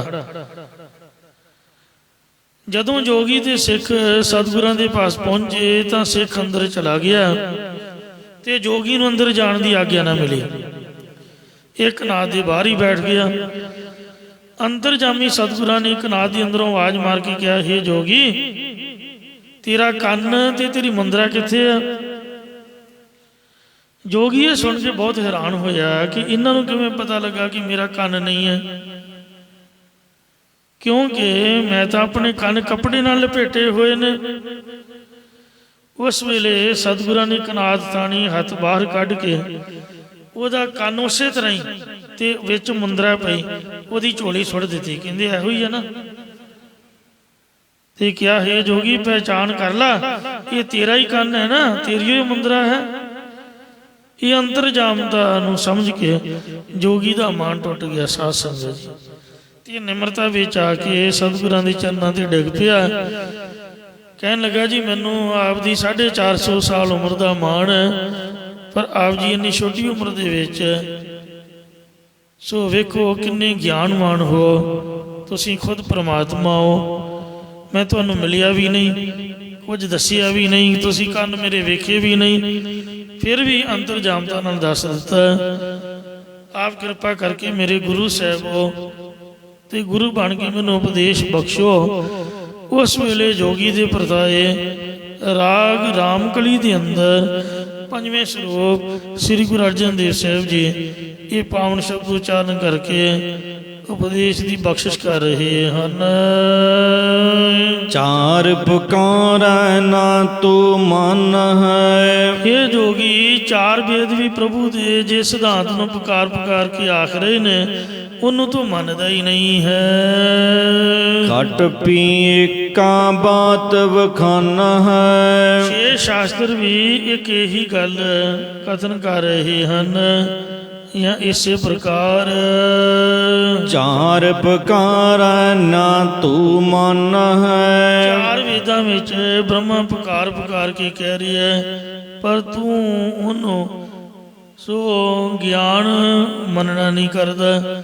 ਫਿਰ ਛੇ ਸ਼ਾਸਤਰਾਂ ਵਾਲੇ ਰਿਸ਼ੀ ਮੁਨੀ ਵੀ ਇੱਕ ਇਹੀ ਗੱਲ ਕਹਿ ਰਹੇ ਹਨ। ਘਟ ਪੀ ਏਕਾ ਬਾਤ ਬਖਾਨ ਵਖਾਨ ਹੈ। ਚਾਰ ਵੇਦਾਂ ਵਿੱਚ ਬ੍ਰਹਮਾ ਪੁਕਾਰਿਆ, ਪਰ ਤੂੰ ਗਿਆਨ ਮੰਨਣਾ ਨਹੀਂ ਕਰਦਾ। ਫਿਰ ਛੇ ਸ਼ਾਸਤਰਾਂ ਵਾਲੇ ਰਿਸ਼ੀ ਮੁਨੀ ਵੀ ਇੱਕ ਇਹੀ ਗੱਲ ਕਹਿ ਰਹੇ ਹਨ। 10 10 ਮਿਲ ਏਕੋ ਕਹਿਆ। 10 ਤੇ 8 ਭਾਵ 18 ਪੁਰਾਣਾਂ ਨੇ ਮਿਲ ਕੇ ਵੀ ਇਹੀ ਗੱਲ ਆਖੀ ਹੈ। ਤਾਂ ਵੀ ਜੋਗੀ ਭੇਦ ਨ ਲਹਿਆ। ਸੋ 18 ਪੁਰਾਣਾਂ ਨੂੰ ਲਿਖਣ ਵਾਲੇ ਵਿਆਸ ਸਾਧਕਾਂ ਨੇ ਵੀ ਇੱਕ ਪਰਮਾਤਮਾ ਦੀ ਪ੍ਰਾਪਤੀ ਕਰਨ ਨੂੰ ਕਿਹਾ ਹੈ। ਹੇ ਜੋਗੀ, ਤੂੰ ਤਾਂ ਵੀ ਪ੍ਰਭੂ ਦੀ ਪ੍ਰਾਪਤੀ ਦੇ ਭੇਤ ਨੂੰ ਜਾਣਨਾ ਨਹੀਂ ਕਰਦਾ ਹੈ। ਤਾਂ ਵੀ ਜੋਗੀ ਭੇਦ ਨ ਲਹਿਆ। ਇਹ ਜੋਗੀ ਇੰਨੇ ਗ੍ਰੰਥ ਭਰੇ ਪਏ ਹਨ, ਪਰ ਤੂੰ ਫਿਰ ਵੀ ਪ੍ਰਭੂ ਦੀ ਪ੍ਰਾਪਤੀ ਦੇ ਭੇਦ ਨੂੰ ਜਾਣਿਆ ਨਹੀਂ ਹੈ। ਕਿੰਕੁਰੀ ਅਨੂਪ ਵਾਜੈ। ਜਿਹੜੀ ਬਾਹਰੀ ਕਿੰਗ ਤੂਤਨੀ ਵੱਜ ਰਹੀ ਹੈ। ਜੋਗੀਆ ਮਤ ਵਾਰੋ ਰੇ। ਇਹਨੂੰ ਬਹੁਤ ਸੁੰਦਰ ਮੰਨੀ ਬੈਠਾ ਹੈ ਜੋਗਿਆ, ਤੂੰ ਇਸ ਬਾਹਰੀ ਕਿੰਗਰੀ ਸੁਣਨ ਦੇ ਵਿੱਚ ਮਸਤ ਕਮਲਾ ਹੋਇਆ ਫਿਰਦਾ ਹੈ। ਜਾਂ ਮਤਵਾਰੋ ਸ਼ਰਾਬੀ ਦਾ ਨਾਮ ਹੈ। ਮੈਨੂੰ ਮਾਫ ਕਰਨਾ ਤੇ ਬੁਰਾ ਨਾ ਮਨਾਉਣਾ। ਜਿੱਥੋਂ ਤੱਕ ਮੇਰੀ ਸਟੱਡੀ ਹੈ, ਸ੍ਰੀ ਗੁਰੂ ਨਾਨਕ ਦੇਵ ਜੀ ਤੋਂ ਲੈ ਕੇ ਸ੍ਰੀ ਗੁਰੂ ਗੋਬਿੰਦ ਸਿੰਘ ਸਾਹਿਬ ਤੱਕ 10 ਪਾਤਸ਼ਾਹੀਆਂ ਨੇ ਹੀ ਸ਼ਰਾਬ ਨਹੀਂ ਪੀਤੀ, ਕੋਈ ਨਸ਼ਾ ਨਹੀਂ ਕੀਤਾ। ਸੁੱਖਾ ਆਦਿਕ ਜਾਂ ਫੀਮ, ਡੋਡੇ, ਭੁੱਕੀ, ਇਹੋ ਜਿਹੀਆਂ ਚੀਜ਼ਾਂ ਦੇ ਨਾਂ ਲੈਣੇ ਵੀ ਅੰਮ੍ਰਿਤ ਵੇਲੇ ਮਾੜੇ ਨੇ, ਪਰ ਗੱਲ ਇੱਥੇ ਮਤਵਾਰੋ ਦੀ ਆ ਰਹੀ ਹੈ। ਜਿੰਨੇ ਵੀ ਸਾਧ ਅੱਜ ਤੱਕ ਅਜੇ ਵੀ ਤੁਸੀਂ ਵੇਖ ਸਕਦੇ ਹੋ, ਮੈਨੂੰ ਮਾਫ ਕਰਨਾ, ਮੈਂ ਮੰਦਿਰਾਂ ਦੇ ਬਾਹਰ ਵੀ ਕਈਆਂ ਨੂੰ ਟੋਕਿਆ ਵੀ ਕੋਈ ਸ਼ਰਮ ਕਰੋ ਭਾਈ, ਤੁਸੀਂ ਭਗਵਾਨ ਦੇ ਅੱਗੇ ਧੂਪ ਦਿਖਾਉਣੀ ਹੈ ਕਿ ਬੀੜੀ ਦਾ ਧੂੰਆਂ ਸੁੱਟਣਾ? ਜਿਹਨੂੰ ਤੁਸੀਂ ਰੱਬ ਮੰਨਦੇ ਹੋ, ਭਗਵਾਨ ਮੰਨਦੇ ਹੋ, ਕਿ ਬੀੜੀ ਦਾ ਧੂੰਆਂ ਉਹਦੇ ਤੇ ਪਾਓਗੇ? ਤੇ ਲਿਖਾ ਕੇ ਉੱਥੇ ਰਖਾਇਆ ਵੀ ਇਹਦੇ ਅੱਗੇ ਨਸ਼ਾ ਨਾ ਵਰਤੋ। ਮਤਲਬ ਕੋਈ ਮਰਜ਼ਾਦਾ ਹੀ ਨਹੀਂ ਹੈ ਕਿਸੇ ਵੀ ਤੀਰਥ ਦੀ। ਜੋ ਮਰਜ਼ੀ ਕੋਈ ਕਰੀ ਜਾਏ, ਨਾ ਕੋਈ ਰੋਕ ਨਾ ਕੋਈ ਟੋਕ। ਤੋ ਇੱਕ ਪਾਸੇ ਮੰਦਰ ਮਸੀਤ ਹੈ, ਧਾਰਮਿਕ ਅਸਥਾਨ ਹੈ, ਦੂਜੇ ਪਾਸੇ ਸਾਹਮਣੀ ਦੁਕਾਨ ਇਹਨਾਂ ਚੀਜ਼ਾਂ ਦੀ ਹੈ। ਸੋ ਹੱਥ ਤੇ ਮੂੰਹ ਗੰਦੇ ਹੋਏ ਪਏ ਨੇ, ਵੀ ਧੋਣ ਤੋਂ ਬਗੈਰ ਲੰਗਰ ਦੇ ਵਿੱਚ ਵੀ ਰੋਟੀ ਖਾਣ ਦਾ ਕੋਈ ਹਰਜ ਨਹੀਂ, ਉਹੀ ਹੱਥ ਉਸੇ ਤਰ੍ਹਾਂ ਹੀ ਭਾਂਡਿਆਂ ਨੂੰ ਦੂਜੇ ਉਹ ਵੀ, ਕੋਈ ਪੁੱਛ ਗਿੱਛ ਨਹੀਂ, ਕਿਉਂਕਿ ਦੁਨੀਆ ਦਾ ਸੁਭਾਅ ਹੀ ਐਸਾ ਹੋਇਆ ਪਿਆ। ਇੱਕ ਗੁਰੂ ਸਾਹਿਬਾਂ ਨੇ ਨਸ਼ਾ ਨਹੀਂ ਵਰਤਿਆ, ਬਾਕੀ ਜਿੰਨੇ ਸਾਧੂ ਸੰਤ ਆ ਜਿਹੜੇ ਜੋਗੀ ਕਿਹੜੇ ਕਿਹੜੇ ਵੱਡੇ ਸੀਗੇ, ਇਹ ਵੀ ਸ਼ਰਾਬ ਪੀ ਕੇ ਆਖੇ ਜੀ ਸਮਾਧੀ ਬੜੀ ਲੱਗਦੀ ਹੈ। ਤੇ ਆ ਸੁੱਖੇ ਬਾਰੇ ਵੀ ਮਸ਼ਹੂਰੀ ਹੈ ਨਾ, ਵੀ ਇਹ ਪੀ ਕੇ ਬਿਰਤੀ ਬੜੀ ਚੜ੍ਹਦੀ ਹੈ ਜੀ, ਸਮਾਧੀ ਬੜੀ ਲੱਗਦੀ ਹੈ ਜੀ, ਤੇ ਸਰੂਰ ਬੜਾ ਆਉਂਦਾ ਹੈ। ਇਹ ਜਿਹੜਾ ਨਸ਼ਾ ਹੈ ਇਹ ਬੰਦੇ 'ਚ ਮੁਰਧਿਆਨ ਵਰਤਾ ਦਿੰਦਾ। ਚੁਸਤੀ ਫੁਰਤੀ ਜੇ 5 ਮਿੰਟ ਦੀ ਹੈ, ਉਹ ਤੋਂ ਬਾਅਦ ਤਾਂ ਮੁਰਧਿਆਨ ਹੀ ਹੈ। ਤੋ ਇਸ ਵਾਸਤੇ ਗੁਰੂ ਘਰ ਦੇ ਵਿੱਚ ਨਸ਼ੇ ਦੀ ਮਨਾਹੀ ਕੀਤੀ ਗਈ ਹੈ, ਭਾਵੇਂ ਕਿਸੇ ਵੀ ਕਿਸਮ ਦਾ ਹੈ। ਇੱਕ ਗਿਰਧਰ ਕਵੀ ਹੋਇਆ ਹੈ, ਉਹਨੇ ਬੜਾ ਸੋਹਣਾ ਬੰਦ ਲਿਖਿਆ ਨਸ਼ਿਆਂ ਦੀ ਵਿਰੋਧਤਾ ਦੇ ਵਿੱਚ। ਗੁਰਬਾਣੀ ਪਾਠ ਦਰਪਣ ਪੋਥੀ 'ਚ ਮਹਾਂਪੁਰਖਾਂ ਨੇ ਉਹਦੀ ਲਿਖਤ ਦਰਜ ਕੀਤੀ ਹੈ। ਕਹਿੰਦੇ ਬੱਚੇ ਹੁੱਕਾ ਪੀਂਦੇ, ਹੁੱਕਾ ਪੀਣ ਵਾਲੇ ਦਾ ਤਾਂ ਧਰਮ ਹੀ ਕੋਈ ਨਹੀਂ। ਉਹੀ ਗੰਦਾ ਮੰਦਾ ਮੂੰਹ, 4 ਸਵੇਰੇ ਬੈਠੇ ਹੁੰਦੇ ਨੇ, ਉਹੀ ਇੱਕ ਦੂਜਾ ਦੀ ਝੂਠ ਮੂੰਹ ਨੂੰ ਲਾਈ ਜਾਂਦੇ ਟੂਟੀ ਜਿਹੀ। ਕੀ ਉੱਥੇ ਧਰਮ ਹੈ ਜਾਂ ਕੀ ਸੋਚ ਹੈ? ਸਭ ਤੋਂ ਗੰਦਗੀ ਹੈ ਹੁੱਕਾ। ਲੁੱਚੇ ਹੁੱਕਾ ਪੀਂਦੇ, ਫੀਮ ਅਧਰਮੀ ਖਾਹੇ। ਫੀਮ ਖਾਣ ਵਾਲੇ ਦਾ ਵੀ ਕੋਈ ਧਰਮ ਨਹੀਂ, ਸੁੱਖਾ ਪੀਂਦੇ ਬਾਵਰੇ। ਪਹਿਲੀ ਗੱਲ ਤਾਂ ਕਮਲੇ ਬੰਦੇ ਹੀ ਪੀਂਦੇ ਨੇ, ਤੇ ਜੇ ਕੋਈ ਸਿਆਣਾ ਪੀਵੇ ਵੀ ਉਹ ਕਮਲਾ ਹੋ ਜਾਂਦਾ ਹੈ, ਸਿਆਣਾ ਰਹਿੰਦਾ ਨਹੀਂ, ਕਮਲੀਆਂ ਮਾਰਦਾ। ਸੁੱਖਾ ਪੀਂਦੇ ਬਾਵਰੇ ਔਂਤ ਪੋਸਤੀ ਜਾਹੇ। ਪੋਸਤੀ ਨਸ਼ਈ ਬੰਦੇ ਔਂਤਰੇ ਨਖੱਤੇ ਜਾਂਦੇ, ਮਤਲਬ ਉਹਨਾਂ ਦੀ ਕੋਲ ਨਹੀਂ ਚੱਲਦੀ, ਉਹਨਾਂ ਘਰ ਔਲਾਦ ਨਹੀਂ ਹੁੰਦੀ। ਇਸ ਲਈ ਔਂਤ ਪੋਸਤੀ ਜਾਹੇ ਚਰਸ ਕੇ ਪੀਵਨ ਹਾਰੇ। ਖੋਂ ਖੋਂ ਕਰਕੇ ਮਰਤੇ। ਡਾਕਟਰ ਭਾਵੇਂ ਕਹੇ ਵੀ ਤੈਨੂੰ ਟੀਵੀ ਹੋ ਜਾਊਗੀ, ਜਾਂ ਤੇਰੇ ਫੇਫੜੇ ਗਲ ਗਏ ਨੇ, ਤੈਨੂੰ ਟੀਵੀ ਹੋ ਗਈ ਹੈ, ਤੇ ਤੂੰ ਧੂੰਆਂ ਪੀਣਾ, ਧੂਮਰਪਾਨ, ਇਹਨੂੰ ਤਿਆਗ ਦੇ, ਨਸ਼ਿਆਂ ਤੋਂ ਰਹਿਤ ਹੋ ਜਾ।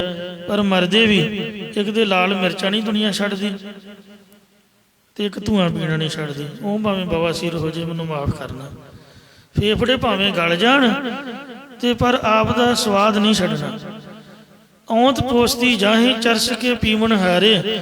ਖੋਂ ਖੋਂ ਕਰਕੇ ਮਰਤੇ ਮਹਾਪਾਪੀ ਹਥਿਆਰੇ। ਖੋਂ ਖੋਂ ਵੀ ਕਰੀ ਜਾਣਾ, ਧੂੰਆਂ ਵੀ ਪੀਵੀ ਜਾਣਾ। ਕਿਉਂ? ਹਥਿਆਰੇ ਪਾਪੀਆਂ ਦੀ ਤਰ੍ਹਾਂ ਉਹ ਗੁਨਾਹਗਾਰ ਹਨ। ਤੇ ਕਹਿ ਗਿਰਧਰ ਘਬਰਾਏ, ਇਹਨਾਂ ਮੈਂ ਇੱਕ ਨਾ ਸੋਚਿਆ। ਭਾਵੇਂ ਫੀਮੀ ਹੈ, ਭਾਵੇਂ ਪੋਸਤੀ ਹੈ, ਤੇ ਭਾਵੇਂ ਭੁੱਕੀ ਵਾਲਾ, ਤੇ ਭਾਵੇਂ ਜੋ ਮਰਜ਼ੀ ਹੈ, ਇਹਨਾਂ 'ਚ ਬੰਦਾ ਧਰਮੀ ਕਹਿੰਦੇ ਕੋਈ ਨਹੀਂ ਹੈ। ਤੇ ਇਹਨਾਂ 'ਚ ਕੋਈ ਪਵਿੱਤਰ ਨਹੀਂ ਹੈ। ਕਹਿ ਗਿਰਧਰ ਘਬਰਾਏ, ਇਹਨਾਂ ਮੈਂ ਇੱਕ ਨਾ ਸੋਚਾ। ਪੀਂਦਾ ਹੈ ਜੋ ਸ਼ਰਾਬ ਗਲੀ ਮੈਂ ਅਹਿਮਕ ਲੋਚਾ। ਸ਼ਰਾਬੀ ਬੰਦਾ ਤੋ ਹੈ ਹੀ ਬੇਇੱਜ਼ਤੀ ਵਾਲਾ, ਜਿਹਨੂੰ ਇੱਜ਼ਤ ਦਾ ਕੋਈ ਖਿਆਲ ਹੀ ਨਹੀਂ ਹੈ। ਜੋਗੀਆ ਮਤਵਾਰੋ ਰੇ, ਇਹ ਸ਼ਰਾਬੀ ਜੋਗੀਆ, ਇਹ ਮਤਵਾਲਿਆ ਮਸਤਾਨਿਆ ਜੋਗੀਆ, ਇਹ ਨਸ਼ੇ ਵਰਤ ਕੇ ਤੇ ਸਮਾਧੀ ਲਾਉਣ ਵਾਲੇ ਜੋਗੀ ਆ। ਤੋ ਇੰਜ ਜਾਂ ਵੈਸੇ ਵੀ ਮਤਵਾਰੋ ਮਸਤਾਨਾ ਇੱਕ ਵੈਸੀ ਬੋਲੀ ਹੈ ਸਾਧੂ ਸੰਤ ਦੀ। ਇਉਂ ਮਹਾਰਾਜ ਫਰਮਾਉਂਦੇ ਹਨ, ਕਿੰਕਰੀ ਅਨੂਪ ਵਾਜੈ। ਜਿਹੜੀ ਬਾਹਰੀ ਕਿੰਗ ਤੂਤਨੀ ਵੱਜ ਰਹੀ ਹੈ, 12 ਸਿੰਗੇ ਦੀ ਉਹ ਸਿੰਗੀ ਵਜਾਉਂਦੇ ਸਨ। ਕਿੰਗ ਵਜਾਉਂਦੇ ਸੀਗੇ। ਜਦੋਂ ਸਰੂਰ ਚੜ੍ਹ ਜਾਣਾ ਨਾ ਨਸ਼ੇ ਦਾ, ਨਸ਼ਿਆਂ ਦਾ ਤੇ ਵਿਸ਼ਿਆਂ ਦਾ ਬੜਾ ਸੰਬੰਧ ਹੈ। ਸਭ ਤੋਂ ਪਹਿਲਾਂ ਬੰਦਾ ਸ਼ਰਾਬ ਪੀਂਦਾ ਜਾਂ ਕੋਈ ਹੋਰ ਨਸ਼ਾ ਵਰਤਦਾ, ਫਿਰ ਉਹ ਵਾਜਾ ਵਜਾਉਂਦਾ। ਵਾਜਾ ਵਜਾ ਕੇ ਤੇ ਫਿਰ ਉਹ ਆਪ ਵੀ ਨੱਚਦਾ, ਦੂਜਿਆਂ ਨੂੰ ਵੀ ਕਹਿੰਦਾ ਮੈਨੂੰ ਨੱਚ ਕੇ ਦਿਖਾਓ। ਤੇ ਮੁੜ ਕੇ ਉਹਦਾ ਦਿਮਾਗ ਪੁੱਠਾ ਪਹੁੰਚ ਜਾਂਦਾ। ਫਿਰ ਨਹੀਂ ਕਹਿੰਦਾ ਵੀ ਆਪਣਾ ਕੌਣ ਤੇ ਬਗਾਨਾ ਕੌਣ, ਵਿਸ਼ਿਆਂ 'ਚ ਖਚਤ ਹੋ ਜਾਂਦਾ। ਇਹ ਨਸ਼ਾ ਹੀ ਸਾਰੇ ਪੁਆੜੇ ਦੀ ਜੜ ਹੈ, ਜੀਵਨ ਨੂੰ ਬਰਬਾਦ ਕਰਨ ਵਾਲਾ। ਇਉਂ ਜੋਗੀ ਵੀ ਜਦੋਂ ਸ਼ਰਾਬ ਪੀ ਲੈਂਦਾ ਤੇ ਨਸ਼ਾ ਵਰਤ ਲੈਂਦਾ, ਉਦੋਂ ਆਪ ਦੀ ਮੌਜ ਆ ਕੇ ਕਿੰਗ ਵਜਾਉਂਦਾ। ਤੇ ਮਹਾਰਾਜ ਕਹਿੰਦੇ ਕਿੰਗ ਦਾ ਕੋਈ ਫਾਇਦਾ, ਕੋਈ ਲਾਭ ਨਹੀਂ ਹੈ। ਜਿਹੜੀ ਬਾਹਰੀ ਤੂਤਨੀ ਵੱਜ ਰਹੀ ਹੈ, ਤੂੰ ਇਹਨੂੰ ਸੁੰਦਰ ਮੰਨੀ ਬੈਠਾ ਹੈ, ਅੰਦਰਲੇ ਵਾਜੇ ਸੁਣੀ ਨਹੀਂ ਰਿਹਾ, ਵਾਜੇ ਅਨਹਦ ਤੂਰੇ। ਜੋਗੀਆਂ ਮਤ ਵਾਰੋ ਰੇ, ਇਹ ਜੋਗੀਆ ਤੂੰ ਬਾਹਰੀ ਕਿੰਗ ਸੁਣਨ ਦੇ ਵਿੱਚ ਹੀ ਮਸਤ ਕਮਲਾ ਹੋਇਆ ਫਿਰਦਾ, ਜਾਂ ਸ਼ਰਾਬ ਪੀ ਕੇ ਕਮਲਪੁਣੀਆਂ ਮਾਰਿਆ, ਆਵਾਜ਼ਾਂ ਵਜਾਈ ਜਾ ਰਹੀਆਂ। ਕੀ ਫਾਇਦਾ, ਕੀ ਲਾਭ ਹੈ ਵਾਜੀ ਵਜਾਉਣ ਦਾ? ਸਵਾਦ ਤਾਂ ਜੇ ਵਾਜੇ ਨਾਲ ਵਾਹਿਗੁਰੂ ਕਹੇ, ਉੱਚੀ ਬੋਲ ਕੇ ਕਹਿ ਦੋ ਜੀ ਸਤਨਾਮ ਸ੍ਰੀ ਵਾਹਿਗੁਰੂ। ਸੱਚਖੰਡ ਸ੍ਰੀ ਹਰਿਮੰਦਰ ਸਾਹਿਬ ਦੀ ਇਹ ਮਰਜ਼ਾਦਾ ਹੈ ਕਿ ਵਾਜਾ ਉਹ ਵਜਾਓ ਜਿਹਦੇ ਨਾਲ ਬੋਲ ਮਿਲ ਕੇ ਵਾਹਿਗੁਰੂ ਨਾਮ ਨੂੰ ਜਾਂ ਬਾਣੀ ਨੂੰ ਉਚਾਰਨ। ਜਿਹੜੇ ਸਾਹ ਵਾਲੇ ਵਾਜੇ ਨੇ, ਤੂਤੀਆਂ ਨਫੀਰੀਆਂ, ਬੈਂਡ ਵਾਜਾ ਜਾਂ ਕੋਈ ਹੋਰ, ਜਿਹੜੇ ਸਾਹ ਨਾਲ ਵੱਜਦੇ ਨੇ, ਮੂੰਹ ਨਾਲ ਵੱਜਦੇ, ਉਹ ਵਾਜਾ ਵਜਾਉਣ ਦੀ ਮਨਾਹੀ ਆ ਉੱਥੇ, ਕਿਉਂਕਿ ਮੂੰਹ ਨਾਲ ਵਾਹਿਗੁਰੂ ਕਹਿਣਾ ਹੈ। ਮੂੰਹ ਦੇ ਨਾਲ ਬਾਣੀ ਦਾ ਕੀਰਤਨ ਕਰਨਾ, ਹੱਥਾਂ ਦਾ ਜਿਹੜਾ ਮਰਜ਼ੀ ਵਾਜਾ ਵਜਾਈ ਜਾਓ। ਤੇ ਤੰਤੀ ਸਾਜ਼ਾਂ ਨੂੰ ਅਹਿਮੀਅਤ ਦਿੱਤੀ ਜਾਂਦੀ ਹੈ, ਜਿਨ੍ਹਾਂ ਦੀ ਆਵਾਜ਼ ਬਹੁਤ ਹੀ ਬਰੀਕ ਤੇ ਸਲਿਮ, ਜੋ ਭੜਕਾਹਟ ਦੇ ਵਿੱਚ ਨਹੀਂ ਲਿਜਾਂਦੀ ਹੈ। ਭੜਕਾਹਟ ਵਾਲੇ ਵਾਜੇ ਜਿਹੜੇ ਉਹਨਾਂ ਦੀ ਵੀ ਮਨਾਹੀ ਹੈ। ਇਉਂ ਸੋ ਵਾਜਿਆਂ ਦਾ ਲਾਭ ਤਾਂ ਹੈ ਜੇ ਤੂੰ ਕੀਰਤਨ ਕਰੇ, ਵਾਹਿਗੁਰੂ ਨਾਮ ਨੂੰ ਉਚਾਰਨ ਕਰੇ। ਇਸੇ ਪ੍ਰਕਾਰ ਕਿੰਕਰੀ ਅਨੂਪ ਵਾਜੈ, ਮੇਰੇ ਹਿਰਦੇ ਅੰਦਰ ਚੇਤਨ ਸੱਤਾ ਦੀ ਕਿੰਗ ਵੱਜ ਰਹੀ ਹੈ, ਜਾਂ ਸਤਿਨਾਮ ਵਾਹਿਗੁਰੂ ਵਾਹਿਗੁਰੂ ਵਾਹਿਗੁਰੂ। ਇੱਕ ਸਾਡੇ ਮਹਿਤੇ ਬਾਬਾ ਰਤਨ ਸਿੰਘ ਜੀ ਹੁੰਦੇ ਸਨ, ਅਨਪੜ੍ਹ, ਕਠਾਰ ਦੀ ਸੇਵਾ ਕੀਤੀ, ਬਾਅਦ 'ਚ ਪ੍ਰਸ਼ਾਦ ਵਰਤਾਉਣਾ। ਉਹਨਾਂ ਮਾਲਾ ਫੇਰਨੀ ਤੇ ਸਤਿਨਾਮ ਵਾਹਿਗੁਰੂ ਸਤਿਨਾਮ ਵਾਹਿਗੁਰੂ। ਕਈ ਵਾਰ ਕਹਿਣਾ ਬਾਬਾ ਜੀ ਵਾਹਿਗੁਰੂ ਕਿਆ ਕਰੋ, ਪੰਜਾਂ ਪਿਆਰਿਆਂ ਦਾ ਹੁਕਮ ਹੈ, ਗੁਰਮੰਤਰ ਵਾਹਿਗੁਰੂ ਹੈ। ਕਹਿਣਾ ਅੱਛਾ। 5 ਮਿੰਟ ਕਹਿਣਾ ਵਾਹਿਗੁਰੂ ਵਾਹਿਗੁਰੂ, ਫਿਰ ਕਹਿਣਾ ਸਤਿਨਾਮ ਵਾਹਿਗੁਰੂ। ਜਪਾ ਜਾਪ ਸਤਿਨਾਮ ਵਾਹਿਗੁਰੂ ਦਾ ਹੀ ਚੱਲਦਾ ਸੀ। ਤੇ ਇਸ ਵਾਸਤੇ ਇਹ ਜਿਹੜਾ ਜਪਾ ਜਾਪ ਹੈ, ਸੱਚਾ ਨਾਮ ਕਿਹੜਾ ਵਾਹਿਗੁਰੂ, ਇਹ ਜਪਾ ਜਾਪ ਦੀ ਜਾਂ ਸਜਾਤੀ ਬਿਰਤੀ ਦਾ ਪ੍ਰਵਾਹ ਤੇ ਵਿਜਾਤੀ ਬਿਰਤੀ ਦਾ ਤਿਆਗ ਰੂਪ ਉਪਮਾ ਤੂੰ ਰਹਿਤ ਸੁੰਦਰ ਕਿੰਗ ਵੱਜ ਰਹੀ ਹੈ। ਅਜਪਾ ਜਾਪ ਨਾ ਵੀਸਰੈ ਆਦ ਜੁਗਾਦ ਸਮਾਏ। ਜੋਗੀਆਂ ਮਤ ਵਾਰੋ ਰੇ, ਸੋ ਇਹ ਬਿਨਾਂ ਵਜਾਈ ਹੀ ਵੱਜ ਰਹੀ ਹੈ। ਬਿਨ ਵਜਾਈ ਕਿੰਗਰੀ ਵਾਜੈ ਜੋਗੀ, ਬਿਨਾਂ ਬੋਲਣ ਤੋਂ ਹੀ ਅਜੱਪਾ ਜਾਪ ਹੋ ਰਹੀ ਹੈ। ਇਹ ਜੋਗੀਆ ਤੂੰ ਦੇਹ ਇਤਿਹਾਸ ਵਿੱਚ ਹੀ ਕਮਲਾ ਹੋਇਆ ਫਿਰਦਾ। ਜੇਕਰ ਤੂੰ ਐਸੀ ਕਿੰਗ ਨੂੰ ਆਪਣੇ ਅੰਦਰ ਵਜਾ ਲਵੇਂਗਾ ਤਾਂ ਤੂੰ ਆਨੰਦ ਵਿੱਚ ਮਸਤ ਹੋ ਜਾਵੇਂਗਾ। ਆਨੰਦ ਭਇਆ ਮੇਰੀ ਮਾਏ, ਸਤਿਗੁਰੂ ਮੈਂ ਪਾਇਆ, ਸਤਿਗੁਰ ਤਾਂ ਪਾਇਆ ਸਹਿਜ ਸੇਤੀ, ਮਨ ਵਜੀਆਂ ਵਧਾਈਆਂ। ਰਹਾਉ ਵਿਸ਼ਰਾਮ ਦੇ ਕੇ ਫੁਰਮਾਨ ਕਰਦੇ ਹਨ। ਪ੍ਰਥਮੇ ਵਸਿਆ ਸਤ ਕਾ ਖੇੜਾ, ਇਹ ਜੋਗੀ ਪਹਿਲਾਂ ਸਤਿਯੁਗ ਦੇ ਵਿੱਚ ਸੱਚ ਦਾ ਨਗਰ ਵਸਿਆ ਸੀ, ਭਾਵ ਸਭ ਲੋਕ ਸਤ ਪ੍ਰਤੱਕੀ ਸਨ। ਤਿਰਤੀਏ ਮੈਂ ਕਿਛ ਭਇਆ ਦੁਤੇੜਾ, ਤੇਤਾ ਯੁਗ ਆਇਆ ਅੰਤਰ ਜੋਰ ਪਾਇਆ, ਜਦ ਸੰਜਮ ਕਰਮ ਕਮਾਏ ਜੀਓ। ਤ੍ਰੇਤੇ ਯੁਗ ਵਿੱਚ ਕੁਛ ਦੁਤੀੜਾ ਦਫਰੀੜਾ ਹੋ ਗਿਆ, ਦੂਜਾ ਭਾਵ ਹੋ ਗਿਆ। ਭਾਵ ਲੋਕਾਂ ਨੇ ਸੱਚ ਨੂੰ ਤਿਆਗ ਦਿੱਤਾ, ਝੂਠ ਤੇ ਪਖੰਡ ਦਾ ਬੋਲਬਾਲਾ ਹੋ ਗਿਆ। ਏਕ ਤਿਰਤੀਏ ਮੈਂ ਕਿਛ ਭਇਆ ਦੁਤੇੜਾ, ਤ੍ਰੇਤੇ ਦੇ ਵਿੱਚ ਦੋ ਫਾੜ ਹੋ ਗਿਆ, ਦੁਬਦਾ ਅੰਦਵੈਤ ਵੱਧ ਗਈ। ਦੁਤੀਆਂ ਅਰਦੋ ਅਰਦ ਸਮਾਇਆ, ਦੁਆਪਰ ਯੁਗ ਵਿੱਚ ਅੱਧੋ ਅੱਧ ਤਪ ਜਗ ਤੇ ਦਾਨ ਰਹਿ ਗਿਆ। 50% ਸੱਚ, 50% ਤਪ, 50 ਜਗ, 50 ਦਾਨ। ਇਹ ਧਰਮ ਦੇ ਦੋ ਪੈ ਰਹਿ ਗਏ, ਯਾਨੀ ਅੱਧੀ ਪਾਵਰ ਲਾਸ ਹੋ ਗਈ। ਏਕ ਰਹਿਆ ਤਾਂ ਏਕ ਦਿਖਾਇਆ, ਸੱਤ ਤੇ 100 ਚ ਸਮਾ ਗਿਆ, ਭਾਵ ਧਰਮ ਦਾ ਅੱਧਾ ਹਿੱਸਾ ਰਹਿ ਗਿਆ। ਹੁਣ ਕਲਯੁਗ ਦੇ ਸਮੇਂ ਵਿੱਚ ਜਦੋਂ ਧਰਮ ਦਾ ਇੱਕ ਦਾਨ ਰੂਪੀ ਪੈਰ ਹੀ ਰਹਿ ਗਿਆ, ਜਾਂ 25% ਦਾਨ, 25% ਤਪ, 25% ਸਤ, ਕਿਉਂਕਿ ਚੀਜ਼ ਖਤਮ ਨਹੀਂ ਹੁੰਦੀ, ਉਹਦਾ ਬੀਜ ਜ਼ਰੂਰ ਰਹਿੰਦਾ ਹੈ। ਤੇ 25% ਸੋਚ ਹੈ ਜ਼ਰੂਰ। ਤੇ ਤਾਂ ਇੱਕ ਦਾਨ ਹੀ ਦੇਖਣ ਵਿੱਚ ਕਹਿੰਦੇ ਆਇਆ। ਇਸੇ ਪ੍ਰਕਾਰ ਏਕ ਰਹਿਆ ਤਾਂ ਏਕ ਦਿਖਾਇਆ। ਜਦ ਹੁਣ ਇੱਕ ਦਾਨ ਹੀ ਰਹਿ ਗਿਆ ਤੇ ਇੱਕ ਹੀ ਵੇਖਣ ਵਿੱਚ ਆਉਣਾ ਹੈ, ਤੋ ਜਾਂ ਇੱਕ ਹਿੱਸਾ ਦਾਨ, ਇੱਕ ਹਿੱਸਾ ਤਪ, ਇੱਕ ਹਿੱਸਾ ਸੋਚ, ਇੱਕ ਹਿੱਸਾ ਸਤ ਰਿਹਾ ਹੈ। ਪ੍ਰਥਮੇ ਵਸਿਆ ਸਤ ਕਾ ਖੇੜਾ। ਇਸ ਦਾ ਦੂਜਾ ਅਰਥ ਸਰਵਣ ਕਰੋ। ਹੇ ਜੋਗੀ, ਜਿਸ ਦੇ ਹਿਰਦੇ ਵਿੱਚ ਪਹਿਲਾਂ ਸਤ ਸੰਤੋਖ ਆਦਿ ਗੁਣਾਂ ਦਾ ਨਗਰ ਵਸਿਆ, ਭਾਵ ਅੰਤਿਕਰਨ ਰੂਪੀ ਨਗਰ ਗੁਣਾਂ ਨਾਲ ਭਰਪੂਰ ਹੈ। ਤ੍ਰਿਤੀਏ ਮੈਂ ਕਿਛ ਭਇਆਂ ਦੁਤੇੜਾ। ਫਿਰ ਉਹਨੂੰ ਤਿੰਨਾਂ ਗੁਣਾਂ ਜਾਂ ਤਿੰਨਾਂ ਗੁਣਾਂ ਵਾਲੇ ਸੰਸਾਰ ਵਿੱਚ ਕੁਝ ਨਿਊਨਤਾ ਪੈਦਾ ਹੋ ਜਾਂਦੀ ਹੈ। ਦੁਤੀਆਂ ਅਰਦੋ ਅਰਦ ਸਮਾਇਆ। ਦੋ ਜੀਵ ਤੇ ਈਸ਼, ਇਹਨਾਂ ਦਾ ਅੱਧਾ ਭਾਗ ਜੋ ਮਾਇਆ ਅਵਿਦਿਆ ਉਹ ਦੂਰ ਕਰ ਦਿੰਦਾ ਹੈ, ਤੇ ਅੱਧਾ ਭਾਗ ਜੋ ਚੇਤਨ ਹੈ ਉਹਦੇ ਵਿੱਚ ਸਮਾ ਜਾਂਦਾ ਹੈ। ਏਕ ਰਹਿਆ ਤਾਂ ਏਕ ਦਿਖਾਇਆ। ਫਿਰ ਜਦ ਇੱਕ ਚੇਤਨ ਹੀ ਰਹਿ ਜਾਂਦਾ ਤਦੋਂ ਇੱਕ ਹੀ ਦੇਖਣ ਵਿੱਚ ਆਉਂਦਾ। ਜਾਂ ਜਦ ਜੀਵ ਈਸ਼ ਦੇ ਭੇਦ ਗਿਆਨ ਨੂੰ ਮੇੜ ਕੇ ਇੱਕ ਆਤਮਾ ਹੀ ਰਹਿ ਗਿਆ ਨਿਸ਼ਚੈ ਹੁੰਦਾ, ਤਾਂ ਸਤਿਗੁਰੂ ਜੀ ਉਸ ਸਮੇਂ ਉਸ ਆਤਮਕ ਸਰੂਪ ਨੂੰ ਪ੍ਰਗਟ ਕਰਕੇ ਵਿਖਾ ਦਿੰਦੇ ਹਨ। ਏਕੈ ਸੂਤ ਪਰੋਏ ਮਣੀਏ। ਇਹ ਜੋਗੀ, ਉਸ ਪਰਮਾਤਮਾ ਨੇ ਇੱਕ ਪ੍ਰਾਣਾ ਰੂਪੀ ਸੂਤ ਜਾਂ ਹੁਕਮ ਰੂਪੀ ਸੂਤ ਜਾਂ ਪ੍ਰਲਬਧ ਚੇਤਨ ਸੱਤਾ ਰੂਪੀ ਸੂਤ ਧਾਗੇ ਵਿੱਚ ਜਿਹੜੇ ਜੀਵਾਂ ਰੂਪੀ ਮਣਕੇ ਹਨ ਉਹ ਪਰੋਤੇ ਹੋਏ ਹਨ। ਗਾਠੀ ਭਿੰਨ ਭਿੰਨ ਭਿੰਨ ਭਿੰਨ ਤਣੀਏ। ਜੋ ਚਾਰ ਵਰਨ ਚਾਰੇ ਖਾਣੀਆਂ ਨੂੰ ਵੱਖੋ ਵੱਖ ਤੇ ਵੱਖੋ ਵੱਖ ਗੰਢਾਂ ਦੇ ਵਿੱਚ ਤਣੇ ਹੋਏ ਹਨ। ਫਿਰਤੀ ਮਾਲਾ ਬਹੁ ਬਿਦ ਪਾਏ। ਇਹ ਜੀਵਾਂ ਰੂਪੀ ਮਾਲਾ ਬਹੁਤ ਤਰ੍ਹਾਂ ਨਾਲ ਬਹੁਤ ਪ੍ਰਕਾਰ ਕਰਕੇ ਫਿਰਦੀ ਹੈ। ਜਾਂ ਮਾਲ ਉਹ ਜਿਹੜੀ ਪਾਣੀ ਵਾਲੀ ਹੁੰਦੀ ਖੂਹ ਦੇ ਉੱਪਰ ਟਿੰਡਾਂ ਵਾਲੀ, ਕਦੀ ਉੱਪਰ ਸਵਰਗਾਂ ਨੂੰ ਕਦੀ ਨੀਵੇਂ ਨਰਕਾਂ ਨੂੰ ਇਹ ਜੀਵਾਂ ਦੀ ਮਾਲ ਜਾ ਰਹੀ ਹੈ।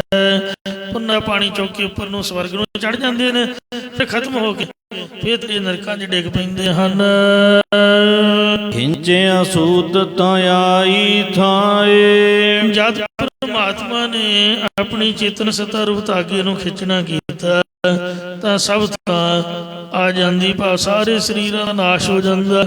ਇਸੇ ਪ੍ਰਕਾਰ ਫਿਰਤੀ ਮਾਲਾ ਬਹੁ ਬਿਦ ਪਾਏ। ਜੀਵਾਂ ਦੀ ਮਾਲ ਹੁੰਦੀ ਬਹੁਤ ਤਰ੍ਹਾਂ ਦੀ ਵਾਸਨਾ ਨਾਲ ਬਹੁਤ ਪ੍ਰਕਾਰ ਕਰਕੇ ਮਾਇਆ ਦੇ ਵਿੱਚ ਫੇਰ ਰਹੀ ਹੈ। ਦਿਮਾਗ ਪੈਸੇ ਨੇ ਘੁਮਾਇਆ ਹੋਇਆ ਹੈ। ਇੱਕ ਕੈਸ਼ਮਨੀ, ਇੱਕ ਚੇਤਨ ਮਾਇਆ ਹੈ। ਬੋਲ ਨਾ ਜਾਣਾ ਮਾਇਆ ਮਦ ਮਾਤਾ, ਮਰਨਾ ਚੀਤ ਨਾ ਆਵੇ। ਜਿਸ ਤਰ੍ਹਾਂ ਸ਼ਰਾਬੀ ਬੰਦਾ ਡੱਕੂ ਡੋਲੇ ਖਾਂਦਾ, ਡਿੱਗਦਾ ਟੈਂਦਾ, ਨਾ ਉਹਨੂੰ ਘੜੀ ਦਾ, ਨਾ ਉਹਨੂੰ ਪਰਸ ਦਾ ਪਤਾ, ਨਾ ਸਾਈਕਲ ਦਾ, ਜਿਹੜਾ ਮਰਜ਼ੀ ਚੁੱਕ ਕੇ ਲੈ ਜਾਏ। ਇੰਝ ਬੰਦੇ ਨੇ ਪੈਸੇ ਦੀ ਸ਼ਰਾਬ ਪੀਤੀ ਹੋਈ ਹੈ। ਇੱਕ ਬੋਝੀ ਭਰੀ ਦਾ ਤੇ ਇੱਕ ਡੱਬ 'ਚ ਪਿਸਟਲ ਦਾ ਇੰਨਾ ਨਸ਼ਾ ਵੀ ਬੰਦਾ ਬੰਦੇ ਨੂੰ ਪਹਿਚਾਣਦਾ ਨਹੀਂ ਵੀ ਇਹ ਬੰਦਾ ਹੈ। ਸਕੇ ਸੋਧਰਿਆਂ ਦੀ ਪਹਿਚਾਣ ਭੁੱਲ ਜਾਂਦਾ। ਇਹ ਹਥਿਆਰ ਦਾ ਤੇ ਪੈਸੇ ਦਾ ਇੰਨਾ ਨਸ਼ਾ ਹੈ, ਇਹਦੇ 'ਚ ਕਮਲਾ ਹੋਇਆ ਫਿਰਦਾ ਹੈ। ਖਿੰਚਿਆ ਸੂਤ ਤਾਂ ਆਈ ਥਾਏ। ਜਿਹਨੇ ਆਪਣੇ ਚੇਤਨ ਨੂੰ ਇਹ ਮਾਇਆ ਚੋਂ ਖਿੱਚ ਕੇ ਸੂਤ ਦੀ ਤਰ੍ਹਾਂ ਚੇਤਨ ਸਰੂਪ 'ਚ ਜੋੜਨਾ ਕੀਤਾ, ਉਹਨਾਂ ਦੀ ਇਹ ਮਾਇਆ ਥਾਂ ਆ ਗਈ, ਭਾਵ ਅਧੀਨ ਹੋ ਗਈ, ਤੇ ਸਭ ਦੇ ਵਿੱਚ ਬ੍ਰਹਮ ਰੂਪ ਹੀ ਦਿਸਣ ਲੱਗ ਜਾਂਦਾ। ਇੱਕੋ ਇੱਕ ਗੁਰੂ ਗੋਬਿੰਦ ਸਿੰਘ ਜੀ ਨੇ ਪਾਵਰਾਂ ਨੂੰ ਜਰ ਕੇ ਰੱਖਿਆ। ਗੁਰੂ ਗੋਬਿੰਦ ਸਿੰਘ 'ਚ ਇੰਨੀ ਪਾਵਰ ਸੀਗੀ, ਆਤਮਕ ਵੀ ਤੇ ਬਾਹਰੀ ਹਥਿਆਰਾਂ ਦੀ ਵੀ। ਇੱਕ ਤੀਰ ਗੁਰੂ ਸਾਹਿਬ ਨੇ ਚਮਕੌਰ ਦੀ ਗੜੀ 'ਚ ਚਲਾਇਆ। ਗੁੱਸੇ 'ਚ ਨਹੀਂ ਗੁਰੂ ਜੀ ਨੇ ਕਦੀ ਜੰਗ ਕੀਤਾ ਸੀ। ਜੇ ਗੁੱਸਾ ਆ ਜਾਂਦਾ ਤਾਂ ਸ਼ਿਵ ਜੀ ਕੀ ਮਹਾਰਾਜ ਦੇ ਅੱਗੇ ਕਹਿੰਦੇ ਉਹਦਾ ਤੀਜਾ ਨੇਤਰ ਖੁੱਲ੍ਹ ਜਾਏ ਤੇ ਦੁਨੀਆ ਭਸਮ ਹੋ ਜਾਂਦੀ। ਤੇ ਮਹਾਰਾਜ ਨੂੰ ਗੁੱਸਾ ਆ ਜਾਂਦਾ, ਇਹਨਾਂ ਲੱਭਣਾ ਨਹੀਂ ਸੀ, ਪਹਾੜੀਆਂ ਪੂੜੀਆਂ ਨੇ। ਤੇ ਇਸ ਵਾਸਤੇ ਇਹਨਾਂ ਦਾ ਨਾਮੋ ਨਿਸ਼ਾਨ ਹੀ ਮੇੜ ਦੇਣਾ, ਜਿਹੜੇ ਹੁਣ ਤੁਰੇ ਫਿਰਦੇ ਨੇ। ਕਿੰਨਾ ਵੇਖੋ ਦੁਖੀ ਕੀਤਾ ਹੋਇਆ। ਗੁਰੂ ਮਹਾਰਾਜ ਨੂੰ ਗੁੱਸਾ ਨਹੀਂ ਕਦੀ ਆਇਆ।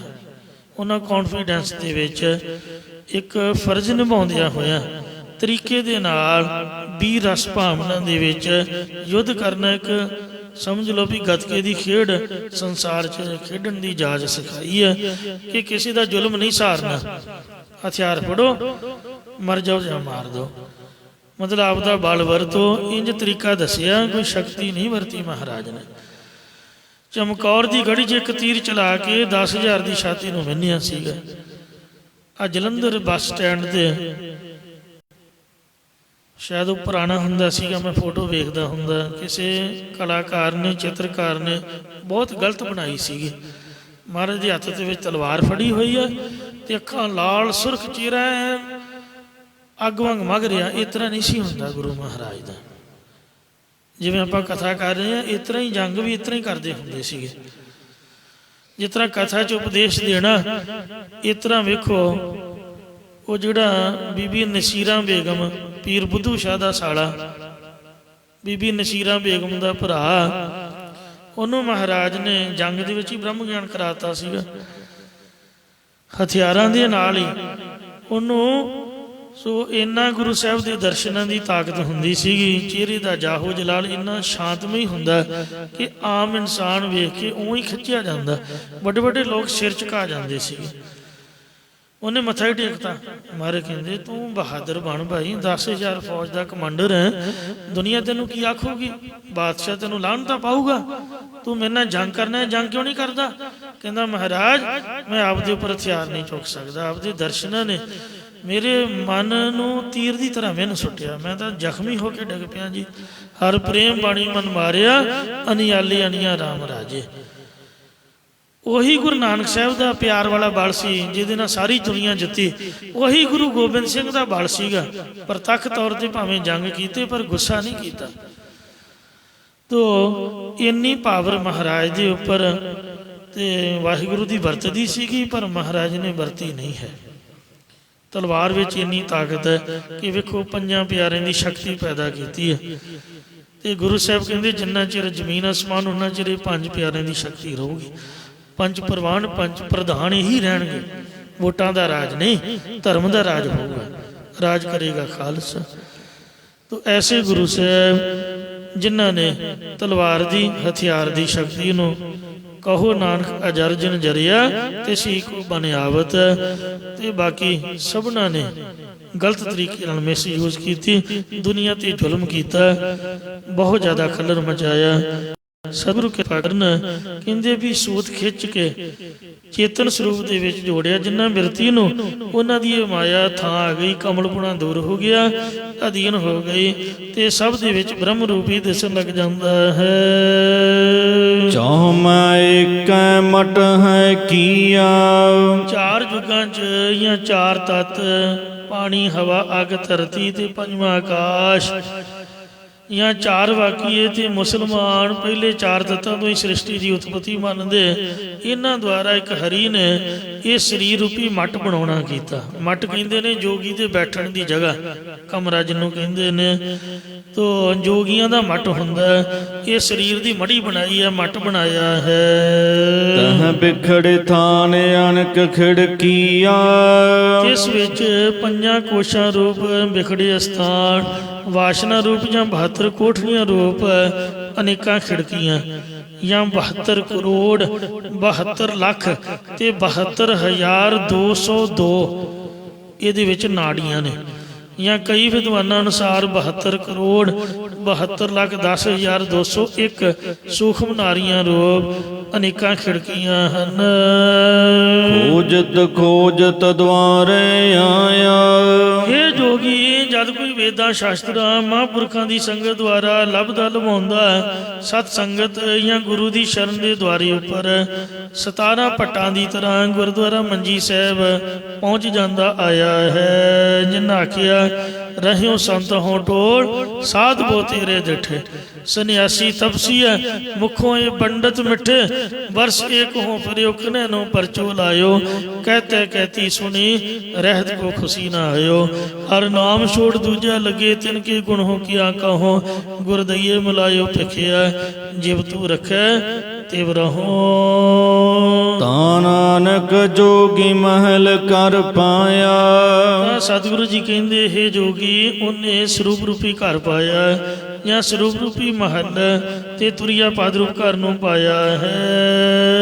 ਕਿਉ ਕਿੰਕਰੀ ਅਨੂਪ ਵਾਜੈ। ਇਹ ਜੋਗੀ ਇੰਜ ਚੇਤਨ ਸੱਤਾ ਅਜਪਾ ਜਾਪ ਰੂਪ ਸੁੰਦਰ ਕਿੰਗ ਵੱਜਦੀ ਹੈ, ਜਿਹਨੂੰ ਧਿਆਨ ਦੇ ਨਾਲ ਸੁਣੋ।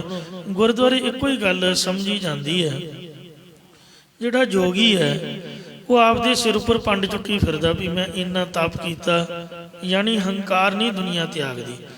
ਪਰ ਜਿਹੜਾ ਇਹ ਅਸਥਾਨ ਹੈ ਸ਼ਹੀਦਾਂ ਨੇ ਹੋਰ ਤਾਂ ਕੀ ਸਿਰ ਤੇ ਚੁੱਕਣਾ ਜਾਂ ਬੋਝੀ ਭਰਨੀ ਸੀਗੀ, ਆਪ ਦਾ ਸਿਰ ਵੀ ਜਿਹੜਾ ਰੱਬ ਦਾ ਦਿੱਤਾ ਉਹ ਵੀ ਇੱਥੇ ਲਿਆ ਕੇ ਭੇਟਾ ਰੱਖ ਕੇ ਹੱਥ ਜੋੜ ਕੇ ਮੱਥਾ ਟੇਕ ਦਿੱਤਾ। ਜੋ ਤੋ ਪ੍ਰੇਮ ਖੇਲਣ ਕਾ ਚਾਓ, ਸਿਰ ਤਲ ਤਲੀ ਗਲੀ ਮੇਰੀ ਆਓ, ਇਹ ਤੂੰ ਮਾਰਗ ਪੈਰ ਤਰੀਜੈ ਸਿਰ ਦੀਜੈ ਕਾਨ ਨਾ ਕੀਜੈ। ਇਸ ਲਈ ਜੋਗੀ ਨੂੰ ਸਿੱਖ ਵੱਡਾ ਹੈ, ਕਿਉਂਕਿ ਸਿੱਖ ਨੇ ਆਪ ਦਾ ਸਭ ਕੁਛ ਹੀ ਤਿਆਗ ਦਿੱਤਾ। ਤਨ ਮਨ ਧਨ ਸਭ ਸੌਂਪ ਗੁਰ ਕੋ, ਹੁਕਮ ਮੰਨਿਆ ਪਾਈਐ। ਸੁਣ ਜੋਗੀ ਕੈ ਮਨ ਮੀਠੀ ਲਾਗੈ। ਇਹ ਜੋਗੀ ਅਜੱਪਾ ਜਾਪ ਦੀ ਧੁਨ ਸੁਣ, ਹੰਕਾਰ ਦੇ ਅਧਿਆਸ ਦਾ ਤਿਆਗ ਕਰ।